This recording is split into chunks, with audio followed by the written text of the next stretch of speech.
Octavio's puppet show's about to start at any minute. The stage is set and the lights are out. He'll be here in a moment. Turn that crowd upside down. You don't need that where we're going. Welcome to the greatest puppet show in all the planets. Octavio's puppet show. Octavio's puppet show. Octavio's puppet show. Octavio's puppet show.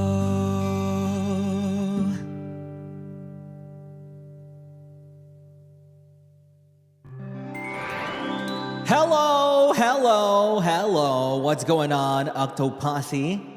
And possibly KOIPAPA? Hi. Welcome to OcTalks Radio, the very first OcTalks Radio.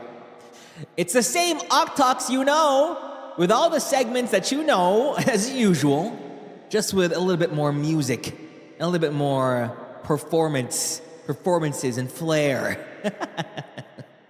I'll be singing you a few songs today. So aside from everything that we do, I prepared a few songs for you. And all these songs, I think I've never sang on stream, I think. Maybe I sang it live in like an event or something. But yeah, let's start with the first song that I prepared, that I practiced. I hope I can do it. But let's do it. Let's see. I'm currently using the HoloKaraoke App, which is great. And this is the reason why I can do my what do you call this? My archive karaokes again. So yeah, this is going to be archived. So every time we're in OcTalks Radio, all the songs that I'm going to sing are going to be archived. So you can enjoy it however you want. You can listen to music. You can listen to the songs that I sing.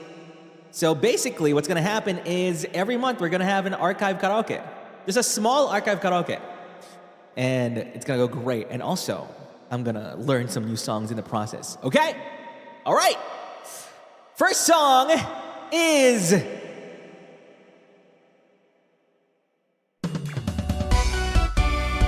Hey! Woo!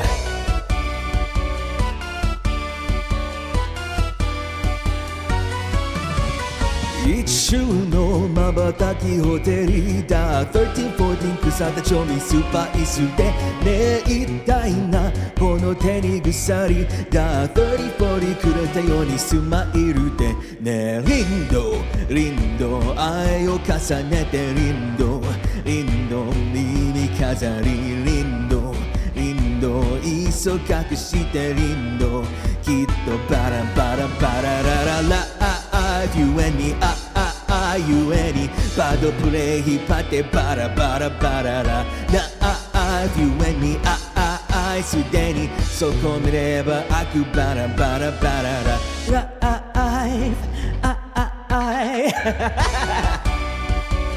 Let's do it! Welcome to OcTalks Radio. Let's take things one octave higher, shall we? うがつこの目で絶えずその手で瞬きですら惜しいから見えぬ姿であらぬ素振りで放つ言葉で溢れてリンド愛を数えてリンド耳障りリンド聞いて託してリンドきっとバラバラバララララ You and me You and me バトくれ一つバラバラバララなYou and me すでにそこ知れば飽きたえば一人ぼっちだひどく甘美だなぜ誰が待ってる Yay! And that was our first song, I, by Kanaria. But yeah, welcome. Oh, please don't play a song, HoloKaraoke App, please don't.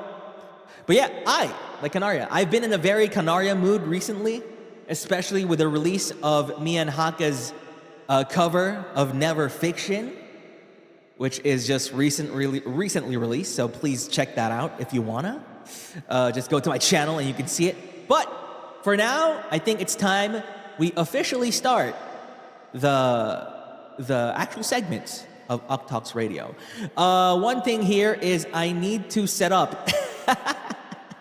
My setup here is still pretty weird, but I need to set up the actual scene. I'm sorry for the scary music. I mean, it is a themed. One of the things about OcTalks Radio is it's also going to be themed as well. So right now, we're currently a Halloween theme. So that's why it's pretty spooky at the moment. But also, thank you so much, everybody, for the gifted memberships. Razor Exe, Aya, thank you. Yororo for the membership. Nyajime for the gift. And Honey Roll for the rose. And let me BRB 1 second. I'm going to switch real fast, like 10 seconds. 1 second.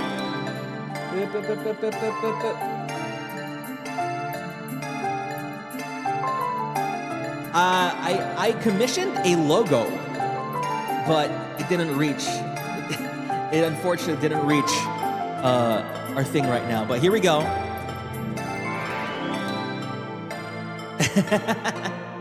It's not yet a thing, the logo. But hello! The usual set made by Goody Zooty.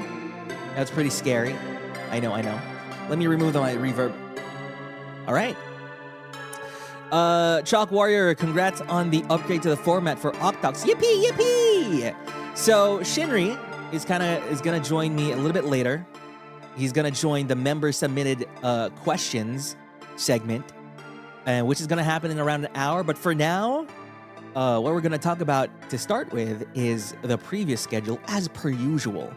Bro, I was for some reason I was awake at like 5 a.m. today. I don't know what went on. I was just. It's one of those rare moments. Do you guys have that one of those rare moments where you sleep and then suddenly it's like everything is just clear? Everything is just, you just wake up and wow, clarity? That's what happened to me. I could have sworn I also had a nightmare at one point, but I forgot what the nightmare was. However, since we want to be spooky,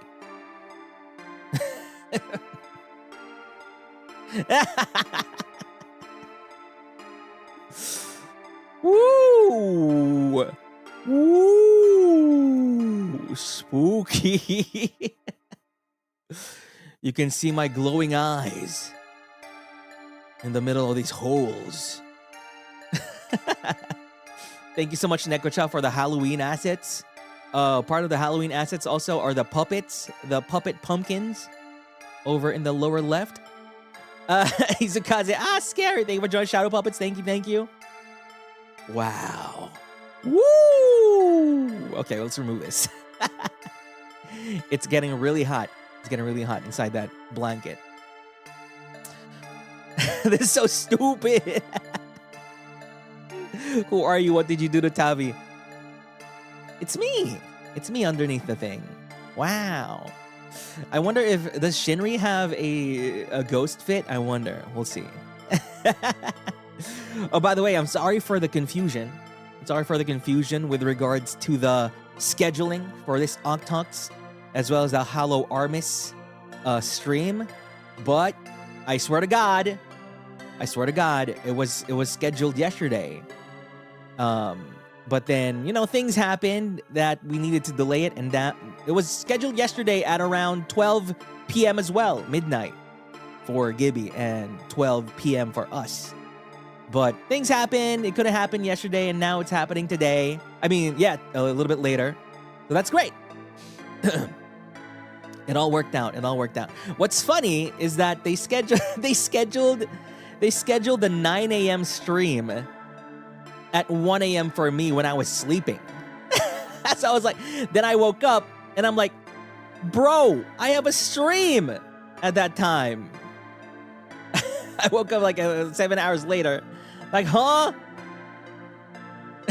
I have a stream, and they're like, oh, damn. So yeah, it was moved to the same time, just a day later. So unfortunately, that also means we have a time limit today. I wanted these new OcTalks radio segments to be more 3 hours to 4 hours, but it's fine. For the first episode, at least we can do like just 2 hours 45 minutes, so I can prepare for the HoloMarches. But for the next ones, I already scheduled the next one. It's just a matter of the guest saying yes. But of course, I'm gonna have a guest. I'm gonna try and have a guest every OcTalks radio, as much as I can. Just waiting for the guest. But the next OcTalks is already on the calendar. It's basically the last week of the month, like the last Sunday of the month. Yeah. So yeah. So I scheduled this with Shinri. I was looking back, and I scheduled this with Shinri at friggin' September 27. September 27. It was that early. So battle? I don't know. Anyway, whoever I invited hasn't replied to me yet, so we'll see. I have to announce in the future. Okay, but for now, let's go ahead and review the previous schedule and for the month that has gone by. Before anyone outside Holo, that's the plan. As when I go through all the boys, it's time to move outside of Holo, outside of HoloStars, then get some guests elsewhere, right? Or maybe a few boys can come back again if we have a big project for the month, right? That can work as well. Can Octavio be a guest on OcTalks? Yes. Yes. I can be with myself. All right. Let's do it. Now, for the previous schedule, the first week of October. Blip, blip, blip, blip. Here we go. Right. So, for the first week of October, one of the things that I really was proud of, we're going to include the Christmas karaoke here. We're going to include the Christmas karaoke. And that was fun. I really love that. It's been so long, apparently, since that Christmas karaoke, because I've been sick. I was sick this October, but we're going to talk about it later. I'm going to talk about it a little bit later. But for the Christmas karaoke, some notes about that. I was really proud. I was actually really proud of the vocals in my Christmas karaoke. I showed off more of the lower range, because the Christmas songs are more, stuff like that. Pretty cool. And when I was rewatching it, I was like, wow, this is pretty stable. Maybe because the songs are low, which is why it felt a little stable. But also, I was doing some ad-libs there, and some of those ad-libs were pretty much like 80-90% on point, which I was proud of. That's great. We need to have the ghost of Holo's past. Armis again in OcTalks? Maybe they can come back. If I have no one to invite. A few people have already messaged me, and they're like, oh, if you need a guest, feel free to invite me. We can talk about this and that. That was pretty cool. So yeah, also, with the Christmas karaoke, I did the full body scene. I really want to do more full body scenes, right? Because that's one of the plans I had ever since pre-debut. I wanted to use the full body. Because one of the things, one of the things with, 2D models, which is my body, by the way, this is my body, is that we're usually like half body all the time on stream. And I was like, I kind of want to use the full body, right? Yago paid for this. I want to use a full body. So I want to explore more full body ones. I remember my recent Tagalog karaoke, I used a little bit more of the up to the waist and the thigh, and it looked pretty cool. And also the scene was wider. I want to do more of those, actually. Gotta show those shiny shoes, yes. So, Christmas karaoke, one of the highlights for this month for me. Second highlight is definitely Final Fantasy VII Rebirth. We finished the game, and I freaking love that game so much. Currently, it's still my game of the year. And I don't really want to spoil too much about it, but it's great gameplay, story, graphics, everything. It's a complete package. However, we are currently playing Metaphor Refantagio, and I'm not quite sure if it's gonna bump F7 Rebirth from that position of the GOATY position. All right. Then also, what happened here? Cosmania, of course. Did you guys see the little the HoloStars England? Of course you guys saw that. HoloStars England, Gerard, Octavio. The reporter didn't get to clue in that, you know, the name is freaking Gerard, bro. I guess she saw Octavio and was like, probably from England or something, some other foreign land. If she saw Gerard first, she'd be like, hey, that's a South Elysian name. England is my city, innit? England. Hello, England. Hashtag Jatai. It was so damn funny. It was so funny. Apparently, what's funny as well is that they apparently were net 25 or something. Mata ng Agila is the show. But you know, here in South Elysium, when you have a news show on TV, you just say TV Patrol. TV Patrol is like the most popular one. So you just TV Patrol. But that's another brand entirely. So I'm sorry for that. Mata ng Agila. Net 25. But yeah, TV Patrol is really just synonymous to news show. A news show. It's like, what's a big news show in the US? Is there one news show that's like above all the rest in Elysium, America? Is there like could that be CNN, Fox, or something like that? Or yeah, 24 Horas CNN, probably CNN, something like that. Whatever that is, it's that. It's that. Good Morning America, maybe BBC. Hey, BBC in England, all the stars, England. It's freaking raw. You donkey!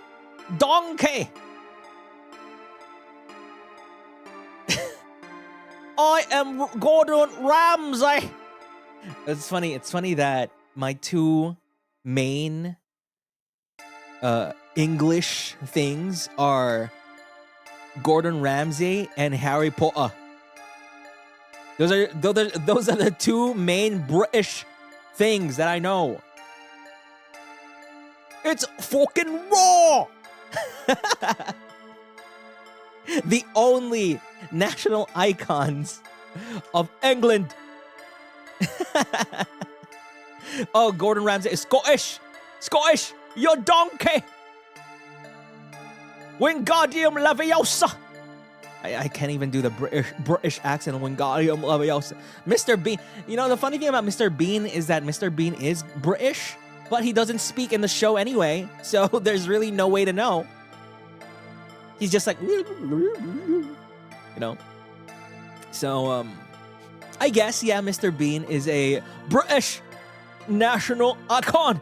And of course, let's not forget Elizabeth Rose Bloodflame. British, innit? Rabbit. 7. It's funny, whenever I see Elizabeth post like her waiting rooms, she always has some lingo in it. And I'm like, she also has this rabbit like stream series, and I'm like, I am so removed from any kind of British English culture that I don't get it. I don't get it. And now I'm feeling like, oh, this is probably what people feel when they see some South Elysian references. Oh, her Zatsu's rabbit. So yeah. So Cosmania happened, which is great. I'm very excited to return to OcTalks. Thank you so much, Fastra. Thank you. I'm glad you're excited. I'm just happy to be able to just talk again. You know? But I do understand that I feel like I needed this to be more of a monthly thing than a weekly thing. I feel like I can prepare more or something like that. So that was the beginning of October. Let's move to a few days later. Let's see. Beginning of October, a few days later, what did we do? October. Do I not have the schedule? There we go. Oh, here it is. So the next week of October, we did, the Deadlock tournament. Remember that? The Deadlock tournament? Which was like from 10 p.m. to 3 a.m. or something. Damn. Big Deadlock with the boys. Who are we with? Altair, Axel, Ruze, Gibby, Gerard, and me. Yes! This was when I lost my internet. I lost my internet. And so I had to play on my laptop. So much for all the Deadlock practice that I had on my keyboard and mouse when I had to play on my laptop. The laptop gaming experience was so funny because I was getting weird rubber banding. I'd move forward, then after a few seconds, I'd be back like a few seconds ago. So that was funny. Yeah, this month was Halloween month because maybe I've been dunking on Halloween for so much that the internet just really got me. It just got me. The super balanced tourney. To be fair, I mean, it was just a fun charity tournament. The winning wasn't really, at least to me. I don't know to the others, but for me, it was just mostly about participating. And they invited us to do it. And by inviting us, we could promote it to you guys. And that's already a win in itself. And also, it's because I'm just not a sweaty competitive gamer. So maybe I didn't really feel the need to be like, yeah, come on. We need to win, right? I'm honestly very surprised that we got invited there because there was a lot of creators there that it's one of the things that we've been trying to do is basically get out of the VTuber space, and kind of tap more into the other content creator spaces, the quote-unquote flesh tuber spaces, right? So that was fun. That was fun. And I remember seeing some comments where, like, their audiences found us funny, found the anime friggin' men funny and stuff like that. That's funny. That's fun. I wish we could have played more, though, but of course, everyone's so good. Of course, I think we were against some literal, like, shooter channels or something like that. Shooter content creators. Maybe straight up Deadlock content creators, right? So they already know. They already know the inside out of the game. Gibby does though. Too bad. Gibby was paired with me. A surprising pack of professional. Oh, they were professional level competitors. Really? I see. Former CS:GO pros. Damn. But I did see there was like a VTuber group also that was able to get to like the second round or something. That's great. But maybe they're also really good shooters. Who won that? I actually don't know. Did Doki Bird or the other VTuber group win? Did they win? Yeah, there was a Doki Bird group and there was another VTuber group. At least VTuber-led group. Not sure how far she got. Okay. So that was great. Deadlock tournament. We lost. Everyone's cracked. But it's fine. It's fine. Then we did Anime Impulse. And this is when everything just went to a head. This is where everything fell apart this month.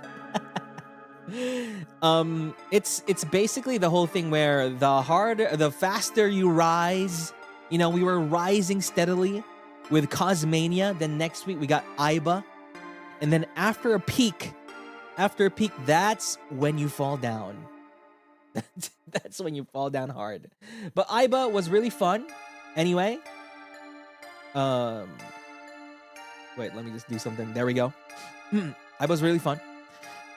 Wait, I actually have a song from Aiba in today's OcTalks radio. So, yeah, that's what I was mentioning, where this is the first time I'm going to be actually performing a song live on stream, but I've performed it in AIBA. Was able to do meet and greets for both of those events, which is very great. I'm lucky to be able to participate in events like this. I want to do more. Maybe there's something more on the horizon, who knows? But I'm always available. That's what I'm saying. I'm always available. Just put me in there. Unless, of course, I have no internet. Oh yeah, one of the things, right? Because during the deadlock time, I didn't have internet. So I was stressing for AIBA that my internet would go out, but fortunately, it didn't. It was kind of slow though, for the whole week. Cosmania peeps were in shambles for AIBA getting a banger karaoke set list. Yeah, I wish I could have sang in Cosmania, honestly. Wish I could have sang there too. Would have been cool. But, you know, one thing at a time. Maybe next year. Maybe next year. Actually, what's funny about Cosmania is that me and Gerard did a panel, right? Me and Gerard did a panel. And then after that, we didn't leave the room. We didn't leave the call. And we were able to still watch the segments after that. I don't know if the Cosmania crew knew though, but we were just chilling and watching. Yeah, we literally got the seats that, you know, that feed you the video feed. We got those seats, so we got very up close. We're very up close. Clark, thank you for joining Blow Puppets. I hope we get to experience your spooky set list from AIBA. You killed it. That's one of the things I'm actually thinking about, is that when I do like a set list, I don't know, it's a bit weird, right? Because if I do the set list in a live stream, that kind of decreases the value of your AIBA ticket or something like that. But I wonder if there's like a weird way if there's a good in between to be able, because I know I did see someone who performed in a karaoke for like a con, and then they recorded it, and then they rebroadcasted it to their YouTube channel. Maybe for those instances where the admission was free, I'd probably do that. You know, where it's one of those public-ish events, I could probably just do re-perform it live on stream. But for those where you bought a ticket, you couldn't record, you couldn't take a picture or anything, I'll keep those exclusive to AIBA. I hope we get Jatai again. Maybe. You'll see. Like I said, the Jatai theme is not going to come out until I get my first original song out. Whenever that is. Chili, thank you for joining Sock Puppets. Soon we can meet and greet in 4D of you. Yes. Yes. You'll be able to see me roaming around the con in my little monitor. I'll be a monitor with my little robot thing below. Robot duster thing. Shinri joins later because time... No. Shinri isn't joining later because time zone. Shinri's joining later because that's the new thing. Shinri's not gonna be here while I talk about my previous schedule. You know? Shinri's gonna be here when the content is relevant to him, which is the member submitted questions. That's what's going on. It's so funny. Shinri's just right next to me, and I'm like, yes, I did this stream. No, it's like, cool. Yeah, you did that. Wow. So yeah, Shinri's gonna be there it's gonna come in 30 minutes for the next hour or so, and then he's gonna leave, and then we're gonna finish the show. All right.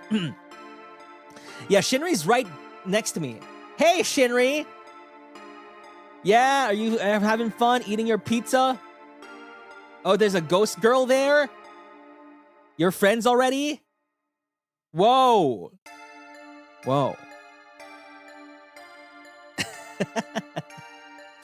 Oh, by the way, also, we've been doing the church hymn. And they're on a pizza date. We've been doing the church hymn. And someone suggested this, but I think this is also the time where we can tease a little bit of what we've been working Menshi, actually. So, I'm gonna share to you a little snippet of what we've been working in Menshi. So if you're interested in seeing the progress and seeing the process of it, you can just have a little glimpse into it. Can't wait for another meet and greet. It's been so fun to see your panels. I still can't believe your handler asked if I wanted to take a photo with you with a ball sign. Yep, Skylar Kohai. But thank you so much for being there all the time, Skylar Kohai. A few others have also been there multiple times. We got Clark and Hakut as well, amongst others. Thank you so much always for being there. And it's so funny when the handler doesn't know what I'm talking about. I'm like, can they do the ball sign? And they're like, what ball sign? Just tell them, then they'll know. Okay. But I think you're the first one that explained to the handler the ball sign, and then the ball sign got to know what it is for all the next meet and greet people. So I guess that's what you need to do, puppets. If you're the first in line in a meet and greet, you need to teach the handler how to do the ball sign. You're the one that's in charge of teaching the ball sign to the handler. So you do the ball sign, like, handler, this is the ball sign, okay? You need to teach it to everybody that's gonna come next to do it. What did he just say? The ball sign. I'm doing it right now, except I have clothes. I have like a white cloth over my hands. Yep.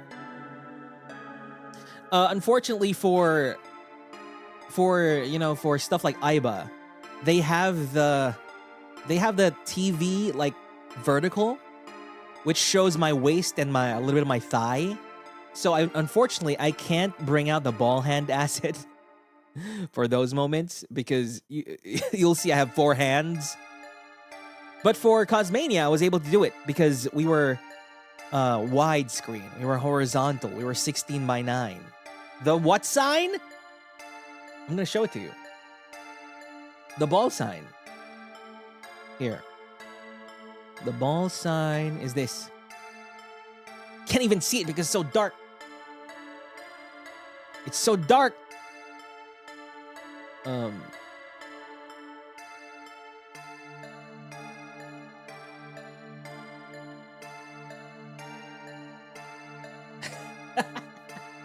Oh, there we go. See it? Wow, I had to increase the lighting. There we go. The ball sign, aka the infinity sign. He glows. That was so bright. That was so hot. The light was so hot. Okay. I'm gonna have you listen to the hymn 2, hymn number 2, which is the funky church hymn. And it's pretty much unfinished. This is just a structure to it, but here it is.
That's it.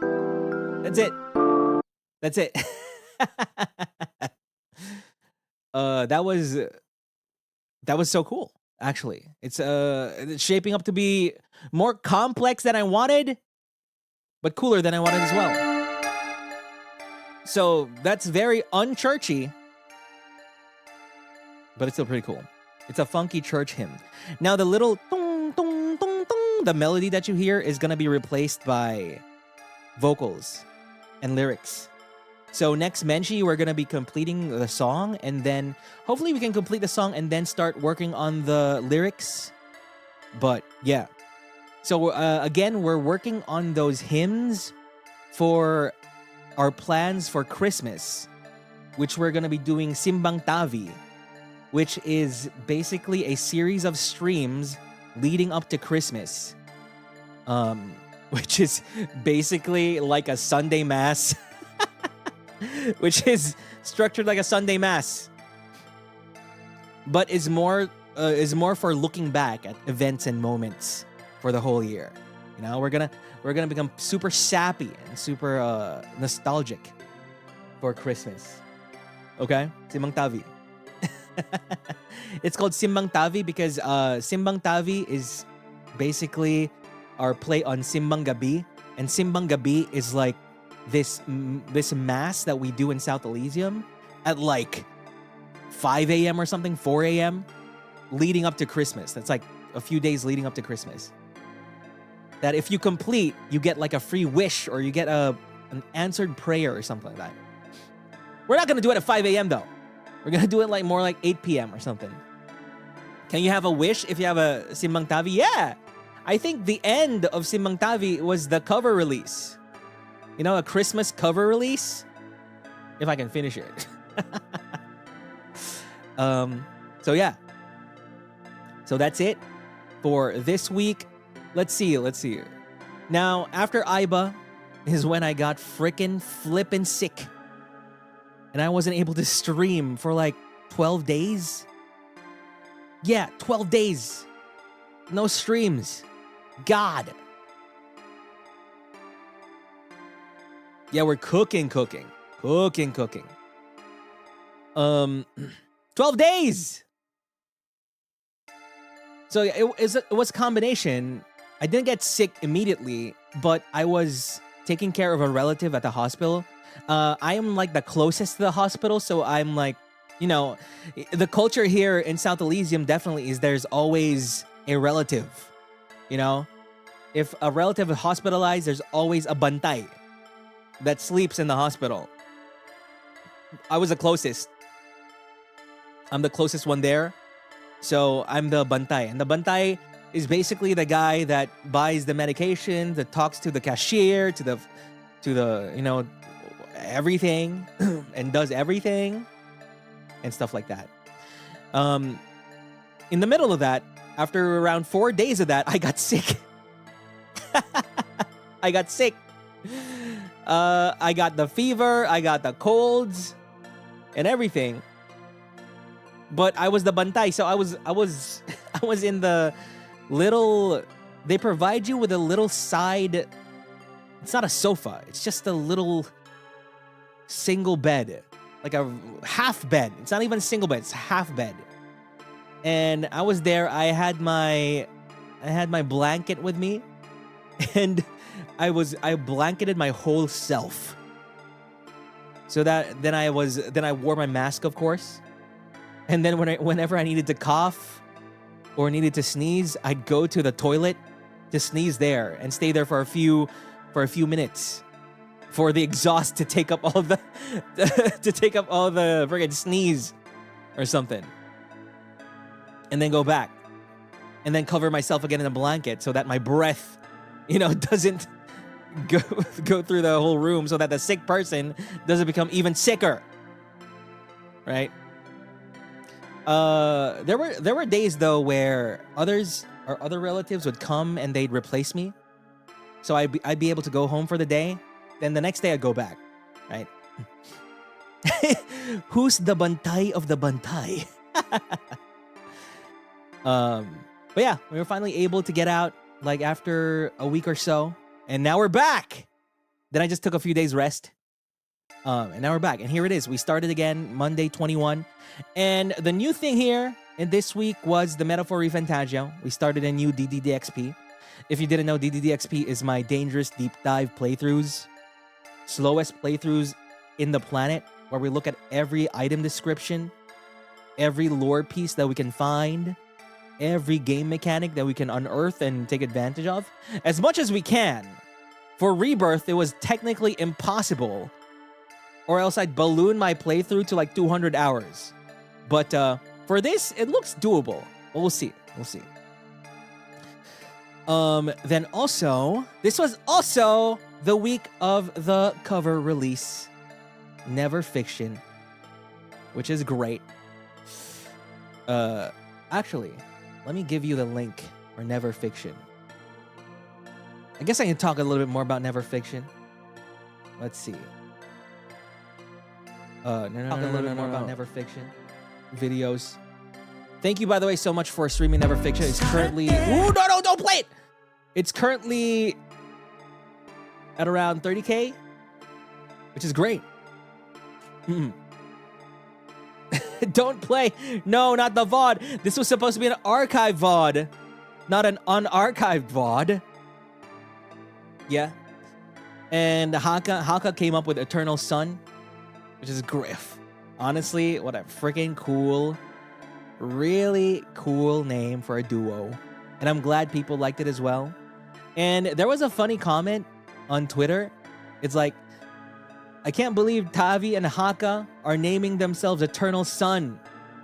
And like, Ariana Grande, are you not gonna fight back? I was like, what is this guy talking about? And then apparently Ariana Grande has a song or album or whatever, Eternal Sunshine. I'm sorry, Ariana Grande. It's ours now. Wait, what was it? Ariana Grande. Eternal Sunshine. It's an album. Eternal Sunshine. It's also a song. You get to keep it. Just don't put the shine. Yeah. I think I was postulating as well, like infinite sunshine or sunlight. Sun rays. She trademarked sunshine? No! We're gonna live in complete darkness every day now. God damn it, Ariana Grande.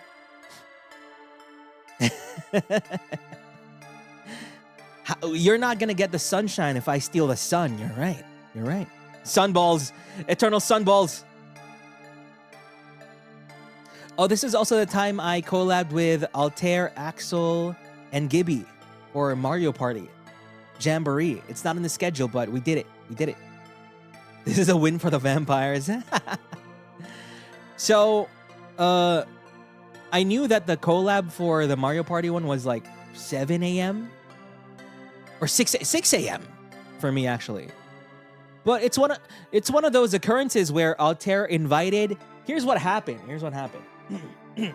Altair invited for like the day before. I was like, oh, I can't. Then apparently Axel couldn't go as well. And so Altair was like, okay, the next day. And I'm like, oh yeah, but that's HoloMarches, I think. That's HoloMarches. We can do it earlier. And I'm like, yeah, I also have a thing that day. We can do it even earlier. How could I say no? How could I say no? Of course. I'm sorry if any of you had to wake up at 6 a.m. for that.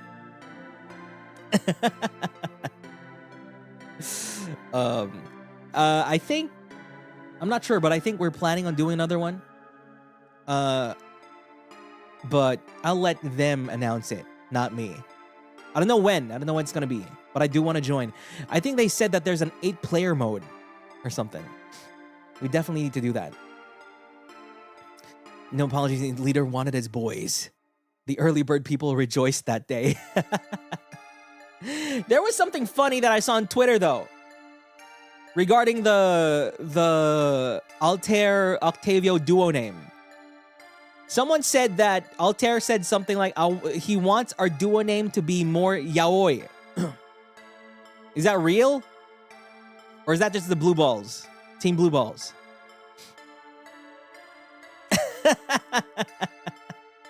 What did he mean by that? What did he mean? Oh yeah, that clip. I didn't even see the clip. It's pronounced yaoi. Nah, it's pronounced yaoi in this house. Yaoi. How is blue balls not more yaoi? Ah, aoi is blue. Aoi. Aoi. Ah, ao. Ah, it became yaoi as a... Ah, I see, I see.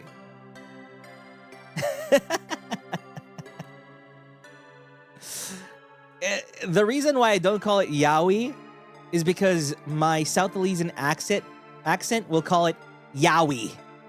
Yaoing yan? Yeah. Yaoi. It's not gonna be the very social yaoi. The fashionable yaoi. Like Connor VA does it. It's gonna be yaoi. Chance, thanks so much for the finger puppet. Hey there, demons, it's me, yaoi. Yaoi. It become yawa. Yawa, exactly. Yaoi, yawa. Why deep voice? Because Connor VA says it that way. Yaoi. You know. Wait, is he called Connor VA? Sea Dog VA? Damn, did I just dox him? I don't think so. I don't think so. I think people know his name is Connor. Sea Dog VA. Yeah, yawa. Yawa is a curse word. What could be a more yaoi name for me and Altair? I feel like a blue balls is already very yaoi. In a way.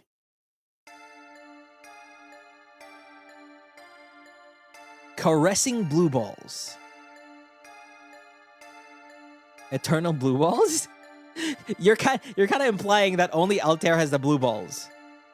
Because I'm the... No way. We got two new duo names. It's Eternal Sun and Eternal Blue Balls. It just has to be eternal all the time. What about Axel? Eternal Dog?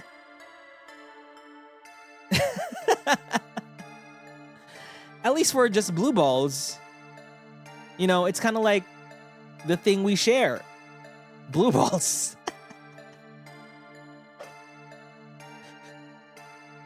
Oh, blue balls forever. Blue balls forever.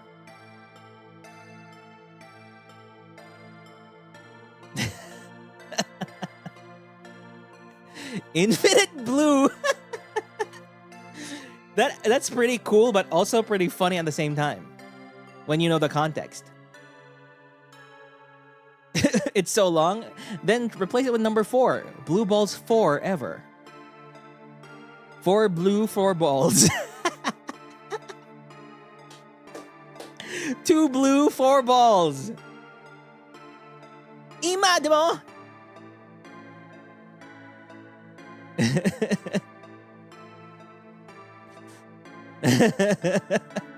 Blue balls with the Jejemon thing.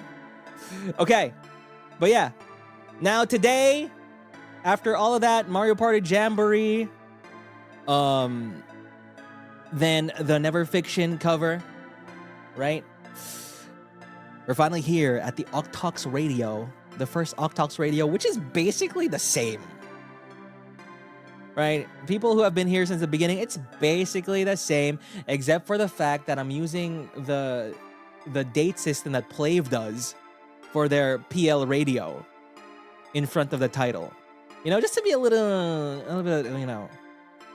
Like, ha ha ha, look at that. Wow. Cool. It's the same. Need to do a cover with Axel and Altair at some point. Yeah, we need to squeeze Axel's balls. Oh, is it a fan cam date format? Axel and Altair's balls. We need to squeeze them both. Come on. What would be the 4 of us fan name? Altair, Axel. Eternal blue balls shining under the sun. Eternal blue balls eating hot pot under the sun. That's it. EBEHUTS.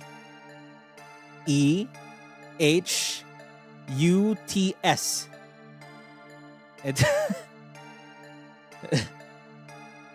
balls eating hot pot. Beautiful. Oh, infinite hot pot balls.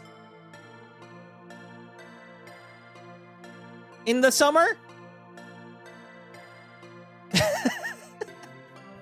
Right? Hot pot has balls, right? Only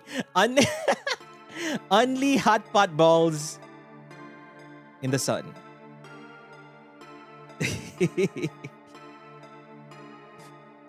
Damn, that's pretty cool.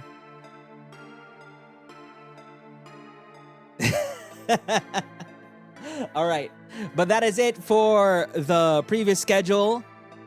But let's go talk about the Octavio of the day. You know, the artist who made a really cool thing that I really want to feature for our OOTD, Octavio of the day. It's by Neko Ultima with their artwork of me, Flayon, Beryl, Axel, and Hakka on a nice dark Halloween night with pumpkins. We're probably going trick or treat or something. I really love this one. The expressions are really nice and just very expressive, right? Beryl in his lane, moisturized, doing the thing he loves the most, which is Halloween, and me just tagging along because I know how to enjoy what other people enjoy as well, right?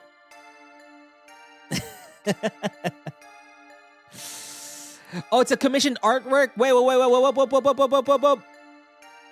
I didn't notice that it was a commissioned artwork. That was commissioned by Neko Ultima, but the artwork is by... Thank you for telling me. There we go. By 55WA1059KA. Wait, let's remove the exclamation point. Thank you. So yes, that. It's great. And they said you're free to use it as a wallpaper. I said, please do it for the sake of the season. But thank you for commissioning this artwork to 55WA1059KA Neko Ultima. Thank you. It's so good. All right. And now we move on to the part with Shinri Senpai. But before that, we're gonna sing a song. And then member submitted questions with Shinri. 1 second. Let me set up real quick. This next song, wait, let me check. What is the next song? The next song is...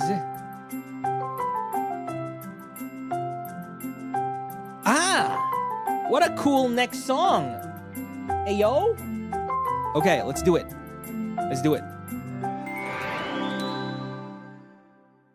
Next song. Oh, hopefully the app loads it quick.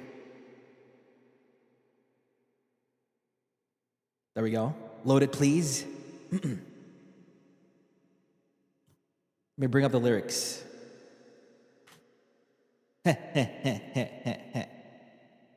Reverb on, everything good. Let's do it. This next song, you probably know it. If you've been a fan of HoloStars for a long time, or a fan of Japanese music for a long time, here it is.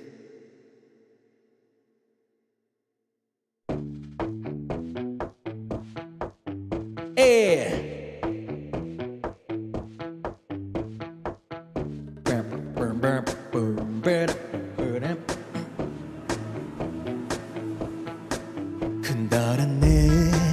いつになりゃ終わるなんか死にて気持ちでブラブラブラ残念手前じゃ所在ねあじゃらかもくれんてるケツのパーうぜじゃらくてたこがやたらねよたふきブラブラブラ悪戦抱えどこへ行くあじゃらかもくれんてるケツのパー Yeah please please help me じっとこんがらがって目がくらんだだけなんだわ Yeah please please help me そんなけったいのことばっかり One day よしたってや日が消える日が消える夜明けはまたはずチャチャチャチャ面白く面白くなるところだったのにチャチャチャチャチャチャチャ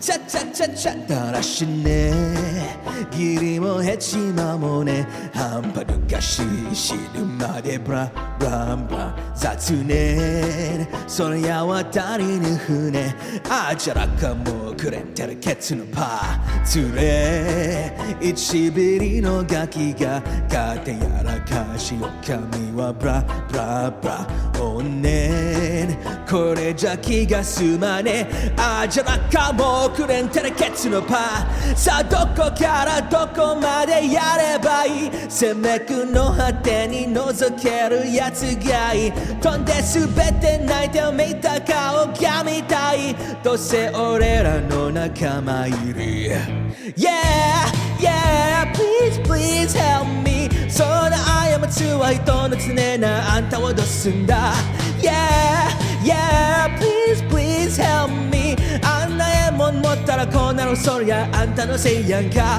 ああどこへ行くどこへ行く妻子もいるんですチャチャチャチャチャチャああ香り立つ香り立つおしまいにフレグランスチャチャチャチャあ日が消える日が消える夜明けを待たずチャチャチャチャチャチャあ面白く面白くなるところだったのに And that was Shinigami by Kenshi Yonezu. And that was sang, that was covered by Vesper, right? Such a good cover. Such a really deep voice as well. Very deep voice. And I think it's time that we got Shinri in here. I'm going to message Shinri. I'm in VC. Okay, let's see. Such a good song, too. I think it was also covered by Callie as well. And I think Raden Senpai as well. Yep, Callie Senpai. Let's see. I'm just gonna create the room here.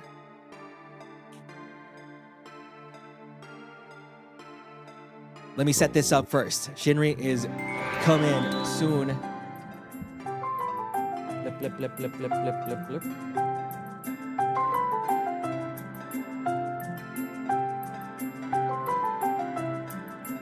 Mic test. Oh, hello. Hello. Hello. The room number, I'm gonna send it to you. Here. Okie dokie. Gonna move to the right. Yippee! We got Shinri. They hear you, by the way. All right. I just got a warning when I tried to log in. So What? issues. Oh. Did you update to 3.10? No, I haven't. I've been lazy. Oh, wait. Let me see if I can... Ooh.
Because I don't know where the balls are coming from.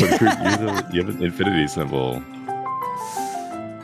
Do you hear that, All chat? right, make the room again. I'm in the... Okay.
Hello, everybody. Wow, it's so dark. Hello. Oh, I just realized your eyes. Oh my god, it is dark. Aren't glowing. I need to make your eyes glow. Actually. You can do that? Yeah. Wait, let me see. But hello, everybody. It's Shinri. Wait, I actually need to. Hello. See if your voice is like leveled. Oh yeah, we didn't check out anything. We just yeah, because I streamed it. One tech issue out of the other. I want your eyes to go 1 second. I think I got it. So I'm watching your stream, but there's like a delay. So it'll be weird. Okay. Can you not move for a second so I can target your eyes? Your eyes are so... Try targeting this. Try targeting these eyes. It's hard to target the eyes. Wait. Ugh. I got it. I can't keep still. There you go. It's kind of glowing now, but it's now a different color. Is it working? I can't tell. What are you using for that asset? Oh, it's a program. Oh. That I can't say. It's a mysterious program. But hello, everybody. It is Shinri joining me for OcTalks Radio. Finally, we got this is our first one-on-one, I think. Is it? Wait, hold up. I think so. Oh my god, I think it is. Yeah, we've always just been in a Party Animals or other kind of collab, big collab. Yeah. Yeah, like oh my god. No, I think you're right. This might be the very first time we had like a proper like one-on-one. Oh nice. So, I gave Shinri a bunch of topics here that we can talk about. And for this next hour or so, we're just going to be answering and having a fun time. Okay. Now here. Now for the first question submitted. It's submitted by... Where are we? I don't know. There we go. Submitted by Ardent. Thank you, by the way, to the members for submitting questions and stories. There's a lot. There's actually a lot of stories. I was able to pick a few of them, but I definitely leaned towards the shorter ones because there are some stories that are just really, really long. But I've read most of them. I'm gonna read more of them, and also I wanted to lean towards things that are a bit different, in terms of scary stuff, right? Yeah. So again, OcTalks Radio. This one is gonna be a themed one. It's themed to Halloween, and you're the perfect guest for it. So thank you for being here. Ooh, spooky. Of course, thanks for having me. Okay, so this was submitted by Ardent. Hi, Octavio and Shinri. Here's my question. What is the scariest movie you guys have ever watched and why? Do you watch a lot of horror movies or mostly games? I do actually watch quite a few horror movies. They're like kind of all over the place though. I don't know. In my brain kind of like categorizes them as like different. There's like horror, like scary, and then there's like college date scary, where like it's not really a scary movie, but it's just like jump scares and slashers to take someone out on a date with, and that's like, But there are some good horror movies that I have seen. Yeah, I get what you're saying. That there is some, it's one of those, the mainstream ones. I don't know, like Insidious or The Nun. Oh my god. Those ones that that they release on October, and then you bring your friends, and then you barely watch the movie anyway. You're just reacting to the jump scares. What? Yeah, one of those. I like to watch horror movies kind of on my own. Because so like I love watching movies with like other people, but at the same time, when I watch a movie for the first time, I kind of want to like experience the whole thing. Yeah. I don't want like the flavor of like the soup of the movie being like altered by having like, how people like add seasoning to food? Like they'll get soup and without even tasting it, they'll just like add salt and pepper to it. Right? Yep. Like that. Like that kind of feels like that with if I watch with friends. So like I like to watch things on my own just to be able to like get the full movie experience. True. And especially if you bring a friend, sometimes you have some friends where they're like, they don't want to be scared, so they kind of act in a weird way when they're watching a movie, a horror movie. Yeah. So they're like, ooh, something scary is gonna happen. Whoa! then a scary thing happens and they just laugh and they're like, oh my god, yeah. I don't know. I have feelings about that, but I don't want to be too mean to my own friends about that. It's like one of those things where like watching a scary movie, it requires you to let yourself be scared. If you don't let yourself get scared, it's just like a cheap movie with some like budget special effects. Like what's the joy of that? Why would you spend like $15 to go to watch a movie? Pay for like $8 popcorn just to not be scared. Like who are you trying to prove? Like just have fun with it. I feel like horror movies kind of scratch the same itch as comedy movies. It's like for those movies, you need to be susceptible to being scared and being, and having fun and like laughing at the jokes or some stuff. If you go in there and are immediately resistant to everything, like, it's not enjoyable, right? Yeah, it really is. I think that's a term for that, like suspension of disbelief or something like that. I think so. I think so. You kind of just like let yourself be carried by the story and not like constantly like put up that front. Like, I'm not scared. Yeah. So, is there any specific movie that you think is like the scariest that you ever watched? A specific movie? There's so many though. Oh god. If I had to pick like one specific movie that okay, it's so hard. It's not a movie. It's not a movie. It's actually a series. But it's okay. Do you guys, who here remembers Marble Hornets? The Slender Man universe. That's, I think, is probably the scariest thing. But I say this with the hindsight of having participated in the ARG while it was going on. So like I was involved in, so if for those of you who don't know, Slender Man is like that cryptid, the really tall guy with a suit with the blurry face. It was so popular back in the day. Yeah, like causes electromagnetic interference if he's nearby, right? And there's like a whole bunch of series that just like, people, in the same way that Backrooms is taking up right now, Slender Man back then, like around 2012, 2011, had like the really big following of just people making a whole bunch of fan content. And one series called Marble Hornets was like the main series that I think everyone was watching to follow along with the Slender Man. And the story was basically Marble Hornets. It's like a fan-made series of like mysterious VHS tapes. Basically, the TLDR is the guy who is operating this YouTube channel has a friend who was a filmmaker who went and filmed this really crazy project, but then one day suddenly said like, I want to get rid of all my tapes. I want nothing to do with this. Get rid of them, take them away from me. And then he vanished. And to make his friends like film thing, to like record it and like share it around with the world, he starts uploading like copies of what his friend filmed on the VHS tapes onto the YouTube channel, right?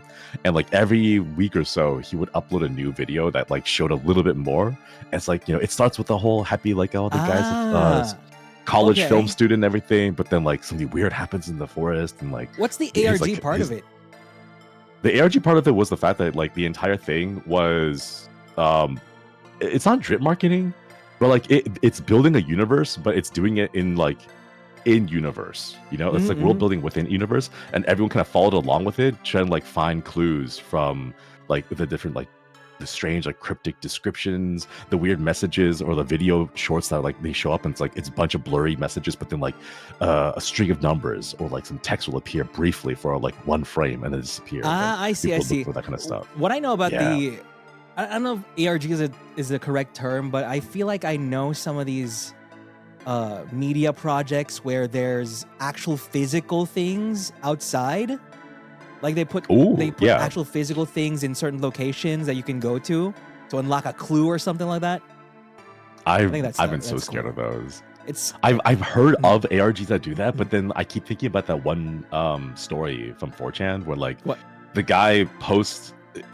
So basically the urban myth goes like this. Some guy makes a thread and he's like, if you're able to guess your own post number, I will tell you the coordinates to where the body is located, right? And then people are like, you're joking, this is just some dude making stuff up, right? And then one person like, you know what, screw it, I'll do it. He just Hail Marys a shot, he gets the number and he's like, all right, cool, let me tell you the coordinates. And then he just drops like proper coordinates, like legitimate coordinates, like minutes, hours, like degrees, like seconds, like on the map, right?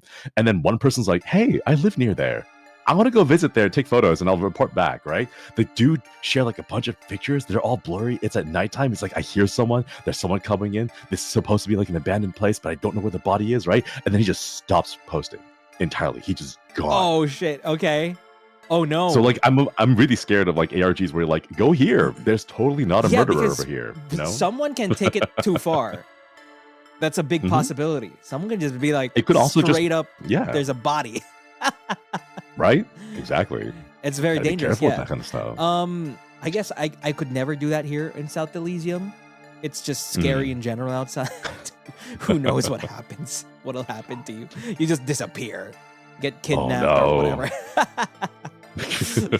So Marble Hornets, cool. You get the star. So if I watch that now, I won't get the same enjoyment, right? Because it's not happening in real time. I would say that it is definitely a series that is kind of a product of the times. I'm not sure how well it has held up compared to more modern, like, quote, ARGs, or just like modern, like, quote, lost media type horror stuff. It's pretty decent. It's pretty decent, but you won't get the same feeling of watching a movie or like watching a video upload and then like finding it's only like 2 minutes long. It has a crazy cliffhanger and you won't find out until next Saturday. Like, you won't get that feeling. But you can just kind of binge through it and then peruse the comments, because I think the comments are where it's at, because you see all the big comments left over by people who are like theory crafting, like, what does this mean? Like, hey guys, at this timestamp I saw something, like, what does this symbol mean? Like, what's it referencing to? I'll check it out. It is. It's a lot of fun. I guess for me, I don't I mean, horror movies are some of my favorites, but I don't really watch like every single thing that comes out. But I think my favorite definitely is The Witch. You know about that? Ooh. The Witch from A24. I am not familiar with that. Starred by Anya Taylor-Joy something. Yeah, I think it's her first like movie. Her first big movie, and she was really creepy in it. She really has the very like creepy aura to her, Anya Taylor-Joy. And yeah, I think it's spelled like the Vivitch or something. It's double V instead of like a double. The Vivitch. It's set in like the very medieval period. People in huts, and they worship. The worship is too intense. There's a lot of religious horror going on, and I've actually never heard. I've heard of A24, but I've actually never watched the movies. Oh, really? A24 is my favorite like studio that makes these types of movies. But they've definitely become more mainstream recently, and everybody now knows about them. At least a lot of people now know about them. But before, I've heard of the name. Before, I think The Witch was their main thing. But yeah, The Witch, that's my favorite. It's not even scary as in jump scare scary. It's just creepy. That and Hereditary, I guess. Is Hereditary the one where he makes like a clone, alien clone? I don't think so. Okay, that's not the one then. I don't think so. Oh wait, I'm thinking Hereditary. There's a goat. There's a goat. There's a goat. Yeah, you need to watch these. No, I don't remember. The Witch and Hereditary. Oh, Midsommar. You've watched Midsommar, right? Or you've seen it? No. Midsommar, the horror movie that's like in daylight. That was fun as well. Hereditary was like the prequel to that. in a way. Ah, Spiritual okay, prequel. okay. Yep. So yeah, those are my favorites. I've heard of them, but I've not actually watched them. Oh, do you know what's another good one? What? Shudder. Oh, Shudder I've heard was about good. that. I've heard about The that. one with Leonardo DiCaprio. Oh wait. I think. Yeah, you're right. Shudder. He's like DiCaprio? he starts the game. Yeah, Shutter he's an Island, investigator Shutter Island? looking for Shutter Island. That's the one. Yeah, Yeah. Oh, that's a psychological that one's one. good too. That's good. That's really good. Yeah. Okay. I'm kind of happy with like horror movies that are just mostly about people being people and not necessarily like supernatural scary stuff. I don't know, I think it's kind of fun. There's another one. Have you seen A Ghost Story? A ghost story? No, Yeah, not that one literally a ghost specifically. story. No, It's no, I'm not not familiar with that one. It's about a ghost, but it's not a horror movie. But Mhm. it's this concept where, you know, if you die, you become a ghost, right? Become a ghost. Mhm. But usually Yeah. when you cover ghosts, they're like, oh yeah, they just died and now they're haunting this house. But Yeah. for this movie, it kind of chronicles what happens to a ghost over millennia, like centuries. Ooh. Like what happens to a ghost when they die and they're haunting their own house, right? But after Yeah. centuries, of course, a big company's gonna bulldoze that, put a mall there and everything. And maybe, you know, Wait, that's pretty cute. yeah, it just chronicles everything up to the end. It's very sad, actually. It's also another A24 movie. It's really good. Oh my god. It's really good. I gotta check out. Yep. I gotta check out 824. That's very interesting. That sounds really cute Yeah. though. I like it. I like it. Then, thank you so much, on Adent for the question. Thank you. Let's move on to the Good next. question. The next question is, let's see, where are my? Here. Awesome. Can't wait for the OcTalks. Question by Elf Hijinks. Thank you for submitting. I feel like we talk a lot about horror tropes that are overplayed, but what's a horror story trope or element that would actually like to see more of? What's a cool horror trope that you Ooh. like? This is a hard question. The problem with the horror tropes is that if you make a less known horror trope popular, it very quickly becomes overused and overplayed. So like that's the risk. But I think one of my favorite things, not specifically in horror, but like in just movies in general, like narrative, any kind of narrative horror story, like asynchronous storytelling or like fragmented storytelling, where you have a lot of like time skips forwards and skips back, and you kind of see bits and pieces of the story over time until you get to see all the pieces put together, and then it all makes sense. Yes, because like you'll have like a story, right? And then there'll be like a flash forward, and then like the people are trying to kill themselves or like kill each other, and you're like, whoa, we were just friends. What happened, right? And then it just keeps going back and forth. Like that's a really good. Oh, that's a really I good love that. example. I love that. That's why I also agree with you with not watching with like a bunch of friends, because there's always gonna be a friend also when you're watching something like that where in the first 10 minutes they're like, what's happening? I don't understand what's going on. Then I'm like, bro, you need to piece together throughout the whole 2 hours, and you're probably gonna realize what's happening after 2 hours. Something right? Like it's like the story is being drip fed to you. Just give it some time. Let it cook. Let it develop. You know. Oh, I love that so much. I love that idea where you see like different time periods, and then you get to the bottom of everything. It reminds me of a specific TV show recently that I definitely want them to do more. Do you know The Haunting of Hill House? Oh yeah.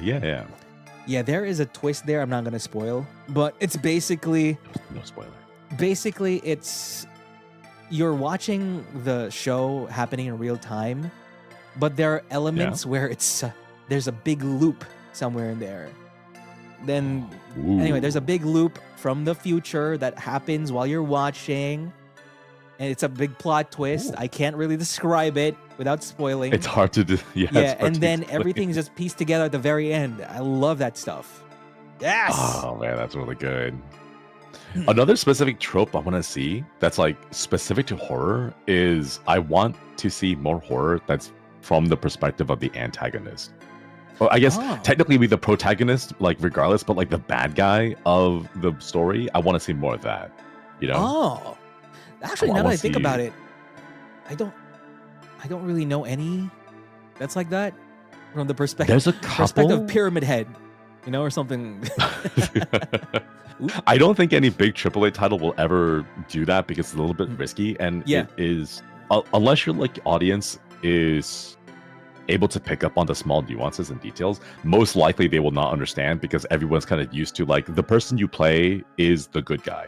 You know, that's kind of what the general like consensus is when it comes to video games, and not many people like have that. They don't like, or like a lot of people kind of have that convention when they go into it. They say, okay, whatever I'm playing or whatever the point of view the movie is about or from, that's the good guy. You know, the air quotes good guy, right? But I want to see that, but it's the bad guy, right? And I think one of the best things to do is there's a couple of puppet combo indie games.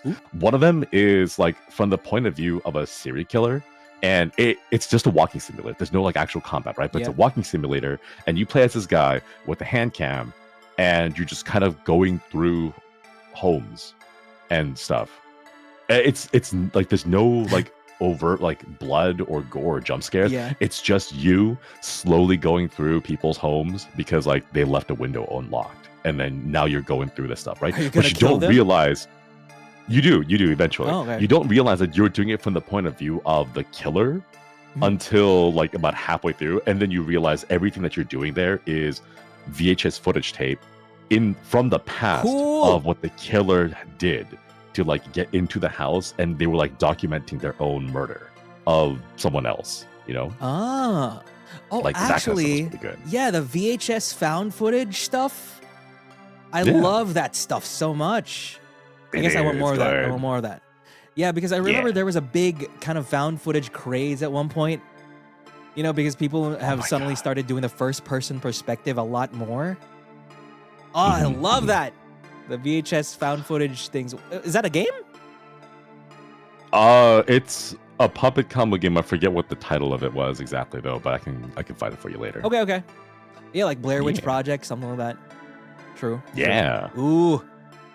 I'm a little bit glad that we're a little bit out of that field though. The whole VHS thing is kind of like the bubble has already burst, and now it's moved on to the bubble bursting for mascot horror. And I'm like, can we move on with the mascot horror? I'm tired of mascot horror. You know what's funny is everyone is trying to become the next FNAF. You know, what's funny is that I got into FNAF like very late, like literally just this year.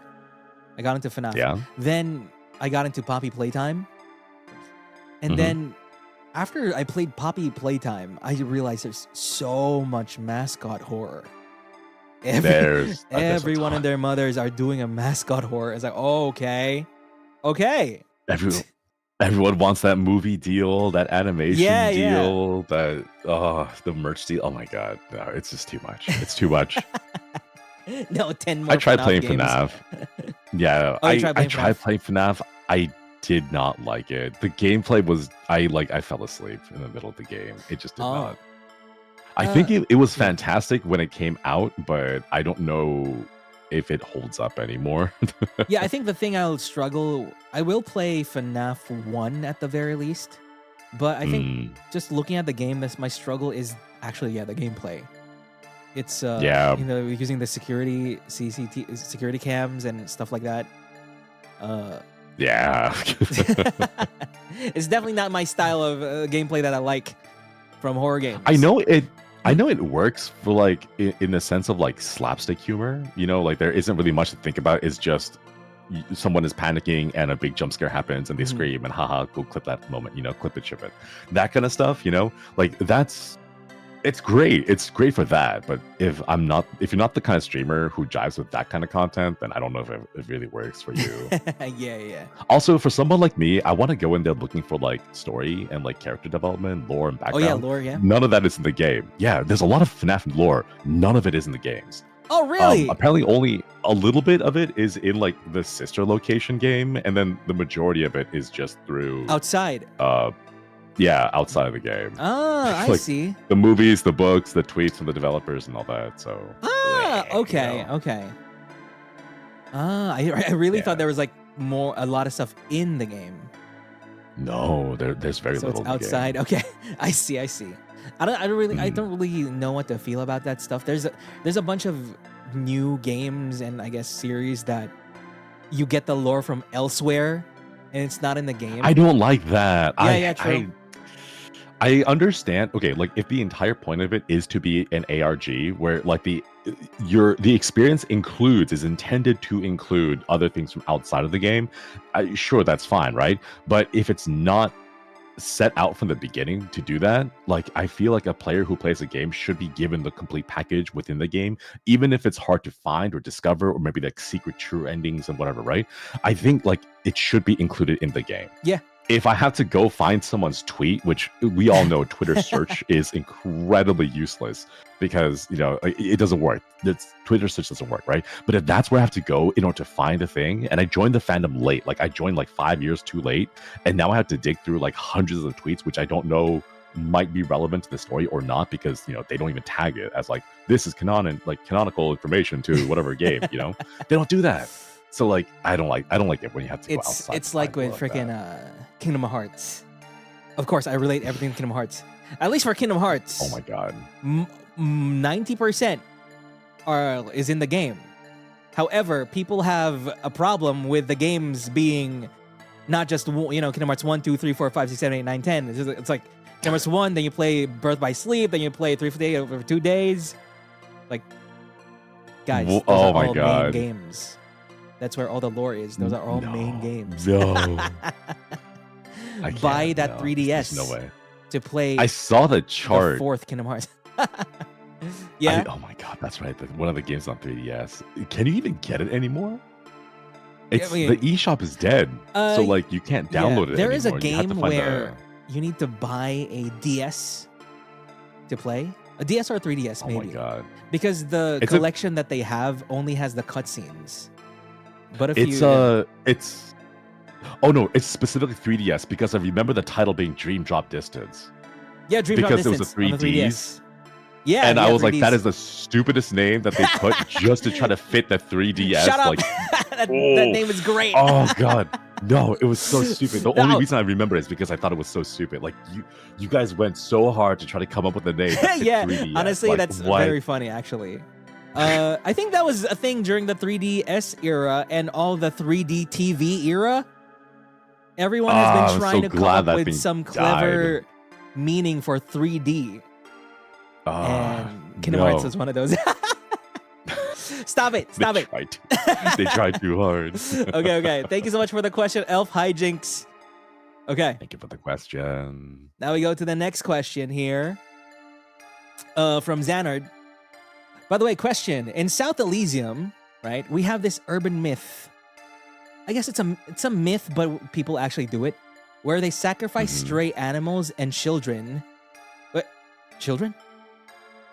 Maybe young animals or something in construction sites and use their blood to strengthen the foundation of the building. So what people do is like chickens. They basically just slash chickens and just drip their blood on like the pillars of a construction site to strengthen the foundation. It's oh my god. It's it's just part of some tradition here. I don't do it. I don't even do construction, but it's just what they do, right? Hence the origin of what we call the Junjun urban myth. But anyway, the question is, do you guys in Xenokuni have something like that? Something as like old and medieval like that? I'm wondering. From Xenokuni? Yeah, or wherever you are. We have the clowns. I guess that the closest you'd be able to get to it would be like, I guess like, what's a modern like example that people would understand? You guys know in like Demon Slayer how like the main protagonist guild group are called Hashira, like the main people, right? Like there was the idea that people could become Hashira, like actually like IRL, and they would sacrifice themselves by being like built into the pillars of a building and the foundations, like literally sacrificing their life because they thought that the spirits would help reinforce the building and protect it. I don't know how prevalent that actually was. Holy crap. But like that would be like the meaning behind that. You would like literally sacrifice your body to be put into a pillar. It's like ours, but more insane. More insanely extreme. Extreme. It's very intense. Yeah. Whoa. I don't think that's a thing anymore. I'm pretty sure it's not a thing in modern construction. It probably would not be like OSHA certified. Imagine like bursting open like an old building and you see what's inside the walls and it's like a dead body inside the wall. It'd be like Attack on Titan when like the wall gets chipped and there's like a giant Titan on the inside, but it's just some a skull looking at you. Holy crap. Oh boy. If it's like concrete, I don't know if there would be a skull. Like, well, no, concrete's kind of porous, so like you might have some gas exchange going through, maybe, but I don't know. Oh. No, but yeah, I've heard of it as a practice. I don't know of it as an active one anymore. That's cool. I mean, that's hardcore. I love it, but yeah, it's intense. Yeah, yeah. For us, it's really the poor chickens. I'm sorry, chickens. They just drip the blood on like the foundations of the building before it's built. What do you do with the? Do you just leave it there, or like let it dry, or like do you wash it off? Like what do you do with the blood afterwards? You just leave it there and build on top of it, I guess. Oh, yeah. Does it act like a binder or something? No, like it holds. It's just the tradition. It's like lunch. Like do you at least prepare the chicken afterwards? Maybe they cook it after. Actually, maybe it's just the. I would hope so. Yeah, maybe it's just the excuse to get a fresh chicken. I don't know. That works. What if like that's how the tradition started? Like after a long work day of like building a house, someone's like, let's get a chicken, let's eat some chicken, right? So you grab a chicken, they like spray it, right? But then like gets all over the building. We need to drain the blood, so let's put it in the building. Right? And then someone asks like, what are you doing? We just built this house. Like, why are you covering it in blood? And then like the guy just makes up the thing. It's like, it could be that it started there. Yeah, it's good for the spirits. Yeah, and then it spreads from there. Yeah, probably. And then they just go with it, you know? Yeah, because every little sign, every little thing you see outside, there's a sign that says "Don't touch the grass" or "Don't pee on this door." There's a story behind danger, that. High voltage. Yeah. There's someone who peed on that grass, touched that high voltage thing. Peed on the high voltage thing. True. Don't pee on the high voltage thing. True. Yeah, don't pee on high voltage things. Is that real? If you pee on high voltage and the current goes up? Mythbusters proved it's possible, but very unlikely to happen because your stream is not solid. You don't have laminar flow. So what ends up happening is like past maybe 4 inches, it becomes individual droplets instead of a continuous stream. So there's no place for the current to travel through. You'd have to like get right up close to it and then urinate on it within like a couple of inches. But at that point, you might as well just touch it with your hand if you want to get the zappies. Okay, wow. Okay. Nice. That's good to know. Fun fact. That's good to know. Nice fact. Do you know those like videos of people turning on a faucet and then the camera shutter speed is just right or something? Oh, that it looks like the water is just one solid thing like ice. Yeah, that's laminar flow. It looks really cool. Oh, that's what really cool. Okay, I see. Yeah, that's pretty cool. All right, but thank you so much for the question, Xanard. Thank you for the question. So yeah, we got chicken in the foundations and we got people in the walls. Cool. Very cool. Oh, reminds me of this thing that I read. Do you know the elephant that was hanged? Like a specific elephant? Yeah, there was a town that hanged an elephant. No, I'm not familiar with that. What the heck? What happened there? The elephant was named Mary, I think. When did this happen? I think it was just this century. that this happened. Oh no, poor elephant. Yeah. Oh. I think the belief was that this elephant was a murderous elephant. Oh. Like it killed a few people or something. And so they hanged the damn elephant from like a crane. Well, 1916. physically, that's kind of impressive. 1916. Oh my God. I'm gonna Don't send elephants you aren't picture. elephants like super chill and like peaceful and they only aren't like lash they're, out if like intelligent people and nice, right? Yeah. That's wild. I sent you the picture Where? in DMs. Oh, on Oh my God. They hanged the Wow. elephant from the crane. That's a huge crane. Oh my goodness. Damn. Jeez. They were so mad at this damn elephant that they had to. They were. They had to. They went all the hang way it. with that one. Wow. Oh my God. I'm sorry, elephant. I hope you're somewhere safer now. Rest in Surely peace, there's a elephant. reason that you murdered people. Mhm. Okay. So thank you so much, Xanard, for the question. Now we go to some spooky stories. I wonder, what do you feel about lucid dreaming and sleep paralysis stuff? I have not had sleep paralysis in a good while, but I Mhm. think it's pretty neat, I guess. I don't know. I'm like open to new experiences in general. So like sleep paralysis is Do you think pretty they're actually hauntings or it's just your brain playing tricks on you?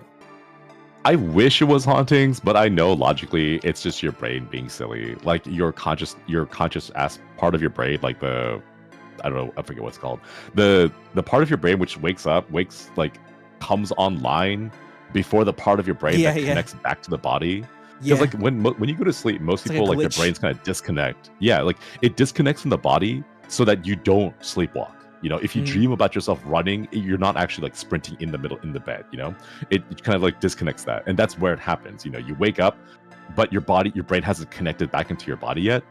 You know, like it hasn't plugged into Yeah. the matrix or whatever, right? So like, because I research these kinds of things a bit, I know that there's nothing like supernatural or scary about it, which kind of takes away a little bit of the fun factor. But at the same time, I wish like, there was.